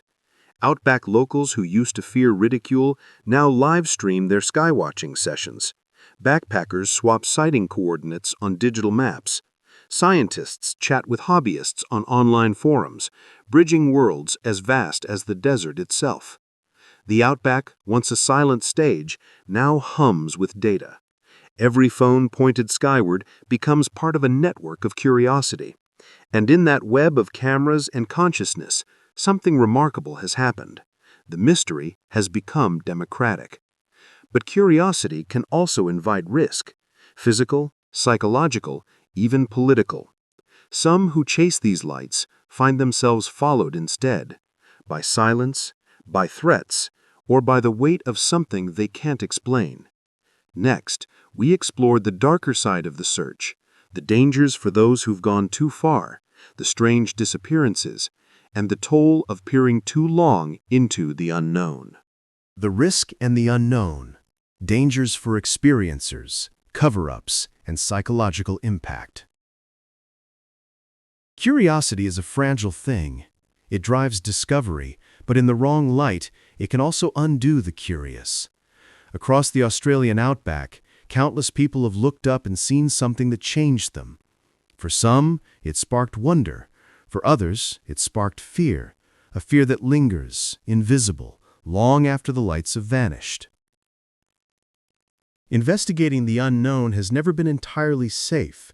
In remote regions where communication falters and authority stretches thin, even a simple drive into the desert can end badly. But when those journeys intersect with government secrecy, unexplainable phenomena, and the weight of disbelief, the risks multiply, physical, emotional, and sometimes existential. The Vanished Investigators. Perhaps the most infamous case of disappearance tied to Australia's UFO lore is Frederick Valentich, the 20-year-old pilot who vanished over Bath Street in 1978 after reporting a large aircraft with a green light orbiting above him. His last transmission, recorded by Melbourne Air Traffic Control, still chills the air. It's not an aircraft. Moments later, silence. His plane, a Cessna 182, was never found. Theories abound: disorientation, suicide, mechanical failure, but those who knew him insist Valentich was level-headed and passionate about aviation. The more speculative claim he was taken, not necessarily by an alien craft, but by the very phenomenon he was chasing. The case became a global sensation and a permanent scar in Australia's aviation history. In the decades since, smaller disappearances have occurred near known hotspots: prospectors who never returned from expeditions, campers whose vehicles were found abandoned beside perfect circular patches of scorched earth. Police chalk most up to dehydration or misadventure, but for locals who've seen the lights, coincidence only stretches so far. Threats and silence. Among researchers, another pattern emerges. Those who dig too deeply sometimes stop speaking suddenly. In the 1980s, a journalist named Robert Mason spent 2 years investigating unusual activities around Woomera. He'd spoken to former RAF officers and filed multiple Freedom of Information requests. According to friends, Mason claimed to have obtained proof that something non-human was recovered in the desert. Before his story went to press, he received a phone call from an unlisted number. Days later, he withdrew from the project and refused to discuss it again. He later told a colleague simply, "It wasn't worth the trouble." Skeptics call these stories paranoia, Yet even skeptics acknowledge that the line between caution and coercion blurs easily in matters of national security. Defense contractors, intelligence analysts, and base employees all sign confidentiality agreements that can silence them for life. If someone truly stumbled across sensitive data, even unrelated to UFOs, a warning wouldn't be out of place. The psychological toll. Then there's the quiet danger, the strain of confronting something that doesn't fit your world. Psychologists who study experiencers, people who've had close encounters or persistent sightings, describe a complex trauma that blends awe, confusion, and isolation. Many experiencers hesitate to speak out, fearing ridicule. When they finally do, they're often met with skepticism or mockery. "You start doubting yourself," said a witness from Tennant Creek who saw a disc hover over his property in 2003. "You replay it 1,000 times, wondering if you're crazy. The worst part isn't the thing you saw, it's the silence that follows." The condition even has a name: post-anomalous stress disorder. Symptoms include insomnia, hypervigilance, and social withdrawal. Some experiencers develop phobias of open sky. Others become obsessed with proving what they saw, sacrificing relationships and careers in the process. Clinical studies conducted by the Australian Psychological Society in 2016 found that witnesses who felt dismissed or ridiculed were twice as likely to experience long-term anxiety or depression. Validation, it seems, matters as much as explanation. The watchers watched. A different kind of unease haunts civilian investigators, the feeling of being watched. Many claim that after filing reports or publishing footage online, they noticed unusual activity, vehicles parked outside their homes, strange phone interference, anonymous emails urging them to leave it alone. Most of these incidents likely have mundane explanations, but when you're already questioning what's real, even coincidence can feel ominous. One researcher based in Adelaide recalled an unsettling night in 2019 after he uploaded infrared footage of an unidentified object near Woomera. "My phone started ringing with no number displayed," he said. "When I answered, there was just static, but not random static. It pulsed. The call stopped after a week. He never found who was behind them." The physical dangers of the Outback. Beyond psychological stress and suspicion lies the brute reality of the land itself. The Outback doesn't forgive carelessness. Investigators venturing into restricted zones risk not only prosecution, but dehydration, disorientation, and death. GPS signals fail near certain defense areas. Temperatures swing from 40 degrees by day to freezing at night. A flat tire 50 kilometers from the nearest track can turn curiosity into catastrophe. Even trained scientists tread carefully. AAPO researchers conducting fieldwork near Lake Eyre in 2022 encountered electromagnetic interference so strong that it disabled their drone and melted a section of wiring. "It was like being inside a microwave," one said. They packed up and left within hours. Between belief and obsession. There's a thin line between researcher and believer, and an even thinner one between believer and captive. Some who immerse themselves in the phenomenon begin to see patterns everywhere: lights, numbers, coincidences, each reinforcing the belief that they are communicating. Psychologists liken it to apophenia, the human tendency to find meaning in randomness. The Outback, vast and unchanging, amplifies that tendency. But obsession can also produce breakthroughs. Without stubborn amateurs, much of what we know about UFO history would have vanished into government archives. As one veteran investigator put it, "Skeptics keep us honest, but believers keep us looking." A shared fear. Whether soldier or scientist, trucker or tourist, those who've encountered the unexplained often share one lingering emotion. Not fear of aliens, but fear of not knowing. The human brain craves closure. When it can't find it, anxiety fills the void. That's why stories persist. They give shape to uncertainty. And in the Australian Outback, uncertainty is a constant companion. Every distant glow could be headlights, or plasma, or something else entirely. Every silence could be peace or listening. For some, that ambiguity is intolerable. For others, it's addictive. The cost of curiosity. The deeper one goes, the higher the price. Marriages strain, friendships fade, reputations suffer. And yet, despite all that, people keep searching. Maybe because the mystery offers something everyday life doesn't. A reminder that the world is bigger, stranger, and more alive than it appears. But not everyone who searches returns the same. Some come back wary, convinced that certain truths are better left alone. Others come back inspired, determined to keep going no matter the cost. In the end, the risk isn't just losing your way in the desert, it's losing your place in the world of the known. Still, the question persists. Why does the unknown seem to cluster here, in this land of red earth and silence?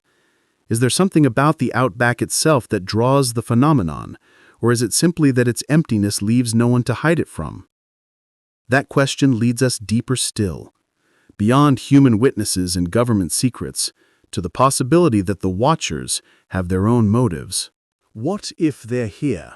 Motivations of possible visitors, human responses, and ethical questions. It is one thing to ask whether they are here. It is another to ask why. For decades, Australia's outback has been home to some of the world's most credible UFO reports. The evidence, fragmentary, contested, and tantalizing, suggests that something operates in our skies with intent. But intent implies intelligence, and intelligence implies motive. So what if the watchers above the desert are not just unknown, but aware? The hypothesis of observation.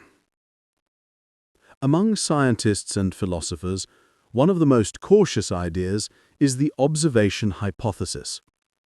It suggests that if a non-human intelligence is visiting Earth, it is doing so primarily to observe rather than intervene, a cosmic form of anthropology. The outback, with its vast emptiness, offers the perfect vantage point. Minimal human interference, maximum visibility, and a biosphere that has remained relatively unchanged for millions of years. If these visitors exist, perhaps they are studying. From an evolutionary standpoint, humanity represents a brief volatile spark on a planet otherwise ancient and stable. Civilizations capable of interstellar travel might view us as a natural experiment, to be monitored rather than contacted. Aboriginal Dreamtime stories reinforce this idea in a way that feels eerily resonant. The sky beings were not conquerors, but teachers, sometimes judges, always observers. They came, they watched, they departed. Modern witnesses often describe the same pattern: appearance without aggression, curiosity without communication. The hypothesis of resource. Another theory, less comforting, proposes that Earth itself, or its atmosphere, contains something of interest: minerals, isotopes, or biological material. Australia's interior is rich in rare metals: uranium, thorium, and iron, the same elements used in advanced propulsion and energy systems. During the Cold War, when governments raced to secure nuclear resources, reports of lights over mining sites spiked. Between 1961 and 1973, the Australian Department of Supply logged over 20 unexplained aerial events near uranium deposits in South Australia and the Northern Territory. Coincidence? Perhaps. Yet the same pattern appeared in Canada, Russia, and the United States. Lights above strategic resources. If the phenomena are indeed intelligent, could they be surveying the planet's material wealth, or perhaps even monitoring our extraction of it? Some researchers argue that sightings near mines, power plants, and missile bases suggest not invasion, but supervision, a kind of cosmic audit. The hypothesis of warning. A smaller but persistent school of thought frames these events as cautionary. Every major escalation in human technology, nuclear testing, space militarization, artificial intelligence, has been followed by an uptick in sightings. At Maralinga, during the nuclear trials of the 1950s, both Aboriginal witnesses and military personnel reported luminous craft hovering above test zones. Similar reports surfaced near American and Soviet test sites. To believers, the pattern is clear. Someone or something intervenes when humanity flirts with self-destruction. Not to save us outright, but to remind us that we are being watched, that our actions resonate beyond our borders, perhaps beyond our species. Skeptics call this wishful thinking. Yet it carries a moral weight that many find compelling, the idea that contact, if it ever occurs, may not come from curiosity, but concern. The hypothesis of experiment. Then there is the possibility we least wish to consider, that we are not merely observed, but studied. Some close encounter reports, though controversial, describe physical interaction, paralysis, light beams, missing time, implants. While many such claims can be explained psychologically, a few include physiological evidence, burns, radiation exposure, or unusual scarring. Australian medical records from isolated incidents, notably a 1972 case near Ceduna and another in 2004 near Katherine, describe patients presenting with circular lesions and transient electromagnetic interference in nearby devices. Officially, this was attributed to electrical injury. Yet the circumstances remain ambiguous. If such encounters are real, what could motivate them? Curiosity, experimentation, ethical detachment. It is unsettling to imagine that we might be the subjects of study rather than the observers, that humanity's role in the cosmic ecosystem is not as explorer, but as specimen. The human reaction. How would we respond if definitive proof arrived tomorrow? Australia, pragmatic as ever, would likely divide in three. The skeptics would demand evidence, the faithful would claim vindication, and the silent majority would go to work, pay bills, and carry on, as people always do. Yet beneath the surface, such a revelation would shake our foundations. Religion, politics, and science all depend on a shared assumption that humanity occupies a unique position in creation. Remove that, and everything shifts. Governments might panic, not out of fear of invasion, but of uncertainty. Control depends on comprehension. If something operates beyond that control, secrecy becomes a reflex. That may explain decades of obfuscation, not malevolence, but impotence. It's easier to deny the unknown than to admit powerlessness before it. Ethical reflections. The philosophical implications are profound. If non-human visitors are observing us, what responsibility do we have in return? To welcome, to defend, to ignore. Humanity has a poor record when encountering less developed species.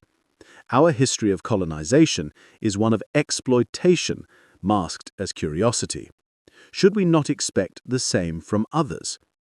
And yet, there is an alternative view, that advanced intelligences, having survived their own technological adolescence, might have evolved beyond conquest. If they watch us from the skies of the Outback, perhaps they are waiting for us to grow into something worth speaking to.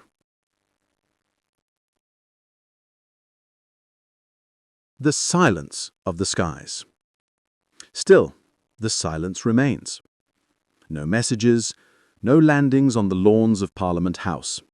Only the same quiet dance of lights, seen by truckers, miners, soldiers, and scientists, always just beyond reach. Perhaps that silence is the message. Maybe we are not yet ready to receive more. Or maybe the observers prefer the purity of distance, like naturalists studying creatures in their habitat without disturbing the balance. The question of fear. What we fear most, perhaps, is not the presence of others, but the irrelevance it implies. If the universe is teeming with life, what are we but one brief spark in an endless cosmos? The Outback's vast emptiness mirrors that existential truth, a reminder that even under the brightest sky, we are small. And yet, there's comfort in that smallness too. Because if the watchers have been here for centuries, from Dreamtime skies to modern radars, then perhaps coexistence is already happening, quietly, respectfully, unseen. Between faith and fact. In the end, belief in visitors is not just a question of science, it's a mirror for humanity's hopes and fears.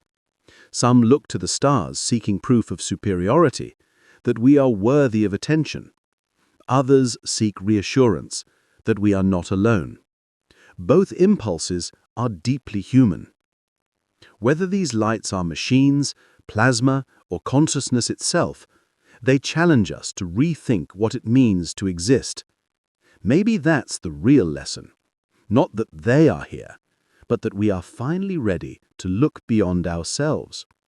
And perhaps as we prepare to face that possibility, another question rises from the silence. If contact is inevitable, what happens next? What would the future look like when secrecy gives way to disclosure? The future of the Outback UFO secrets, declassifications, research, and what could happen next. The story of UFOs in the Australian Outback has always hovered between silence and revelation. For nearly 80 years, officials denied, witnesses insisted, and researchers persisted. But as global attitudes shift and new technologies uncover what once hid behind official lines, the future of this mystery may look very different. The Outback, that ancient, quiet expanse, could soon become one of the most significant sites in humanity's search for cosmic truth. The winds of disclosure. Around the world, the language of the unknown is changing. UFO has given way to UAP, unidentified aerial phenomena, a term stripped of tabloid weight and reframed for scientific inquiry. In 2021, the United States formally acknowledged its investigation into unexplained aerial incidents. By 2023, that same cautious openness had begun to ripple through the Five Eyes Intelligence Alliance, which includes Australia. When asked in Senate hearings, Australian defense officials confirmed that data relevant to aerial anomalies is shared with the U.S. All-Domain Anomaly Resolution Office, AARO. It wasn't a confession of extraterrestrial contact, but it was, undeniably, the first public admission that the issue remains active. After decades of dismissal, the door creaked open. For researchers who fought for transparency, this was a seismic shift. We don't need them to say it's aliens. We just need them to admit they're still looking, said veteran investigator Keith Basterfield. The push for open science. The Australian scientific community, long wary of being associated with UFO culture, is slowly re-engaging with the topic under a new lens: atmospheric physics, aerospace security, and cognitive science. The Defense Science and Technology Group, DSTG, has quietly supported research into anomalous radar data and high-altitude plasma formations. Publicly, it's called Aerospace Domain Awareness. Privately, it's the same question by another name. Universities, too, are joining the discussion. The University of Melbourne's Astrophysics Department recently proposed a project using sky monitoring arrays to catalog unexplained aerial data in real time. Even if 99% turn out to be drones or meteorites, that 1% still teaches us something new about the atmosphere, or ourselves. If approved, it would be the first academic program in the Southern Hemisphere dedicated to unidentified aerial research. The role of civilian data. Citizen scientists are reshaping the field. Groups like the Australian Aerial Phenomena Observatory, AAPO, are expanding their networks of cameras and magnetometers across key hotspots, Wycliffe Well, Coober Pedy, and the edges of Woomera. Their approach is simple: capture everything, classify later. Unlike governments, these volunteers share their data openly. Anyone can download time-lapse footage, weather logs, or electromagnetic readings. That transparency, combined with artificial intelligence analysis tools, may finally separate the natural from the truly unknown. In 2024, AAPO partnered with indigenous land councils to establish sky-watching stations that combine scientific sensors with oral tradition mapping. Elders guide researchers to sites where ancestral stories described recurring lights, bridging cultural heritage with empirical observation. It's one of the few projects where Western science and ancient knowledge walk the same track. The declassification horizon. The next decade may bring unprecedented openness or deeper silence. The decision will hinge on geopolitics as much as science. With the rise of near-space competition and the proliferation of military drones, the line between national defense and extraterrestrial speculation grows thin. Leaked documents from within the U.S. Pentagon suggest that several allied nations, including Australia, have agreed to a phased disclosure strategy, releasing data gradually to prevent panic and misinformation. Whether this is real policy or rumor, no one knows. But it fits the cautious tone of official statements: incremental, controlled, never denying, never confirming. If that trend continues, the first genuine release of Australian UAP data could come by the late 2000s.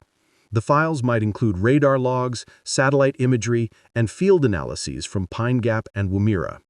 Whether they reveal extraterrestrial craft or simply advanced human technology, one thing is certain: the world will be watching.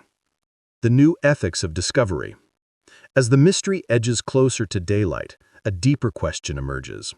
How should humanity respond if we confirm we are not alone? Australia, with its blend of pragmatism and spirituality, might be uniquely positioned to lead that conversation. Aboriginal cosmology already accommodates multiple realms of existence: the physical, the ancestral, the celestial. "We've always known the sky is alive," said one Arrente elder. "Science is just catching up." This worldview could provide an ethical framework for contact, one that values balance and respect over fear and dominance.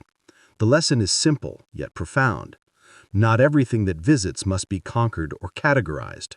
Some truths are meant to be listened to, not dissected. The technological mirror. Even without direct contact, humanity's pursuit of the unknown has accelerated technology. The quest to explain UFOs has driven innovation in optics, propulsion, and material science. Whether we found alien artifacts or not, the attempt to replicate them has reshaped engineering. Australia's participation in these projects ensures its desert skies will continue to host experiments that look to the untrained eye like visitors from elsewhere. In that sense, the Outback will always remain a theater of the extraordinary, where classified prototypes and cosmic mysteries blur together beneath the same stars. A coming shift in consciousness. Disclosure, when it comes, if it comes, may not arrive as a press conference or a single revelation. It will likely unfold the way the Outback reveals itself at dawn, slowly, subtly, until you realize the landscape has been changing the whole time. For some, it will mean vindication; for others, disquiet. But for most, it will mean wonder, the rediscovery that we live on a small blue island in a vast observing sea. And in that moment, perhaps the lights above Wycliffe Well and Pine Gap will no longer be mysteries, but mirrors, reminders of how curiosity and humility define us as a species. The future of the Outback's UFO secrets isn't about proving visitors exist. It's about how humanity chooses to see itself when the horizon finally widens beyond Earth. Which brings us to the final chapter of this journey, reflection and legacy. What do these stories mean for Australia, for science, and for the restless spirit of those who still look up each night? Reflection and legacy. What these sightings mean for Australia and humanity. The outback at night is an ocean of silence. The air cools, the sand exhales the heat of day, and the Milky Way spills across the sky like a river of light. Out here, far from the noise of the cities, the universe feels close enough to touch. It's no wonder that this is where humanity keeps meeting its own reflection, in the flicker of strange lights and the pull of unanswered questions. After all the rumors, files, and theories, one truth stands out. The story of UFOs in Australia is not just about what we've seen, but about who we are when we see it. It's a mirror held up to our curiosity, our fear, and our hunger to understand. The outback as a mirror of the human spirit. From the first Aboriginal sky stories to the digital footage of today, the outback has been a stage for humanity's oldest impulse, to look upward and wonder. The Dreamtime tales of sky beings and the modern accounts of glowing craft share a single thread. Both ask us to see ourselves as part of a greater whole. The land, ancient and patient, teaches humility. It reminds us that we are late arrivals in a universe already humming with mystery. Whether those lights are atmospheric, technological, or otherworldly, they carry the same message. We are not the center of it all. The weight of secrecy and the price of curiosity. For nearly a century, governments have balanced curiosity against control. Their secrecy, perhaps born of caution rather than conspiracy, shaped a culture of mistrust. Yet it also kept the mystery alive. If the Defense Department had simply said nothing to see, the story might have ended decades ago. Instead, silence gave it wings. Today, as declassification edges forward and scientists begin to study what was once taboo, we're seeing that the unknown need not be feared. It can be explored. The outback, once a backdrop for Cold War secrecy, may yet become a frontier of open science. The legacy of the witnesses. The farmers, truckers, soldiers, and pilots who dared to tell their stories carried more than memories. They carried courage. They risked ridicule, sometimes their careers, to put truth before reputation. Their voices, quiet, consistent, untrained, gave the phenomenon its heartbeat. Without them, the mystery would have remained faceless. Each story, no matter how small, is a thread in the fabric of human experience, and together they weave something remarkable, a testament to our willingness to confront the unknown even when it stares back. The science of wonder. Science and mystery are not enemies, they're siblings. Every discovery begins with a question that once sounded impossible. The day we stop asking is the day we stop growing. Whether the answer lies in plasma, classified craft, or distant intelligence, the pursuit itself is what defines us. In the red deserts of Australia, the line between myth and measurement blurs. Satellites orbit above sacred lands. Dreamtime and data flow side by side. Perhaps that's the real future of this story. Not a revelation from the stars, but a reconciliation here on Earth between knowledge and reverence. The human place in the cosmos. If we ever do confirm that we are not alone, whether through science or accident, it won't make us smaller. It will make us honest. It will remind us that being human is not about dominion, but about belonging. And if those who watch from the sky exist, maybe they've always known that about us, that we are a young species learning to see. Our wars, our ambitions, Our restlessness might look to them like the struggles of something on the verge of awakening. The legacy for Australia. The Outback's legacy in the UFO story is unique. No other landscape blends such vast isolation with such deep spiritual connection. Its silence has become a canvas where the mysteries of earth and sky meet. And in that meeting, Australia has become more than a bystander. It's a symbol of humanity's search for meaning in the infinite. Future generations will look back on these decades of speculation, secrecy, and sighting logs, not as superstition, but as the first steps of a civilization learning to lift its eyes higher than its borders.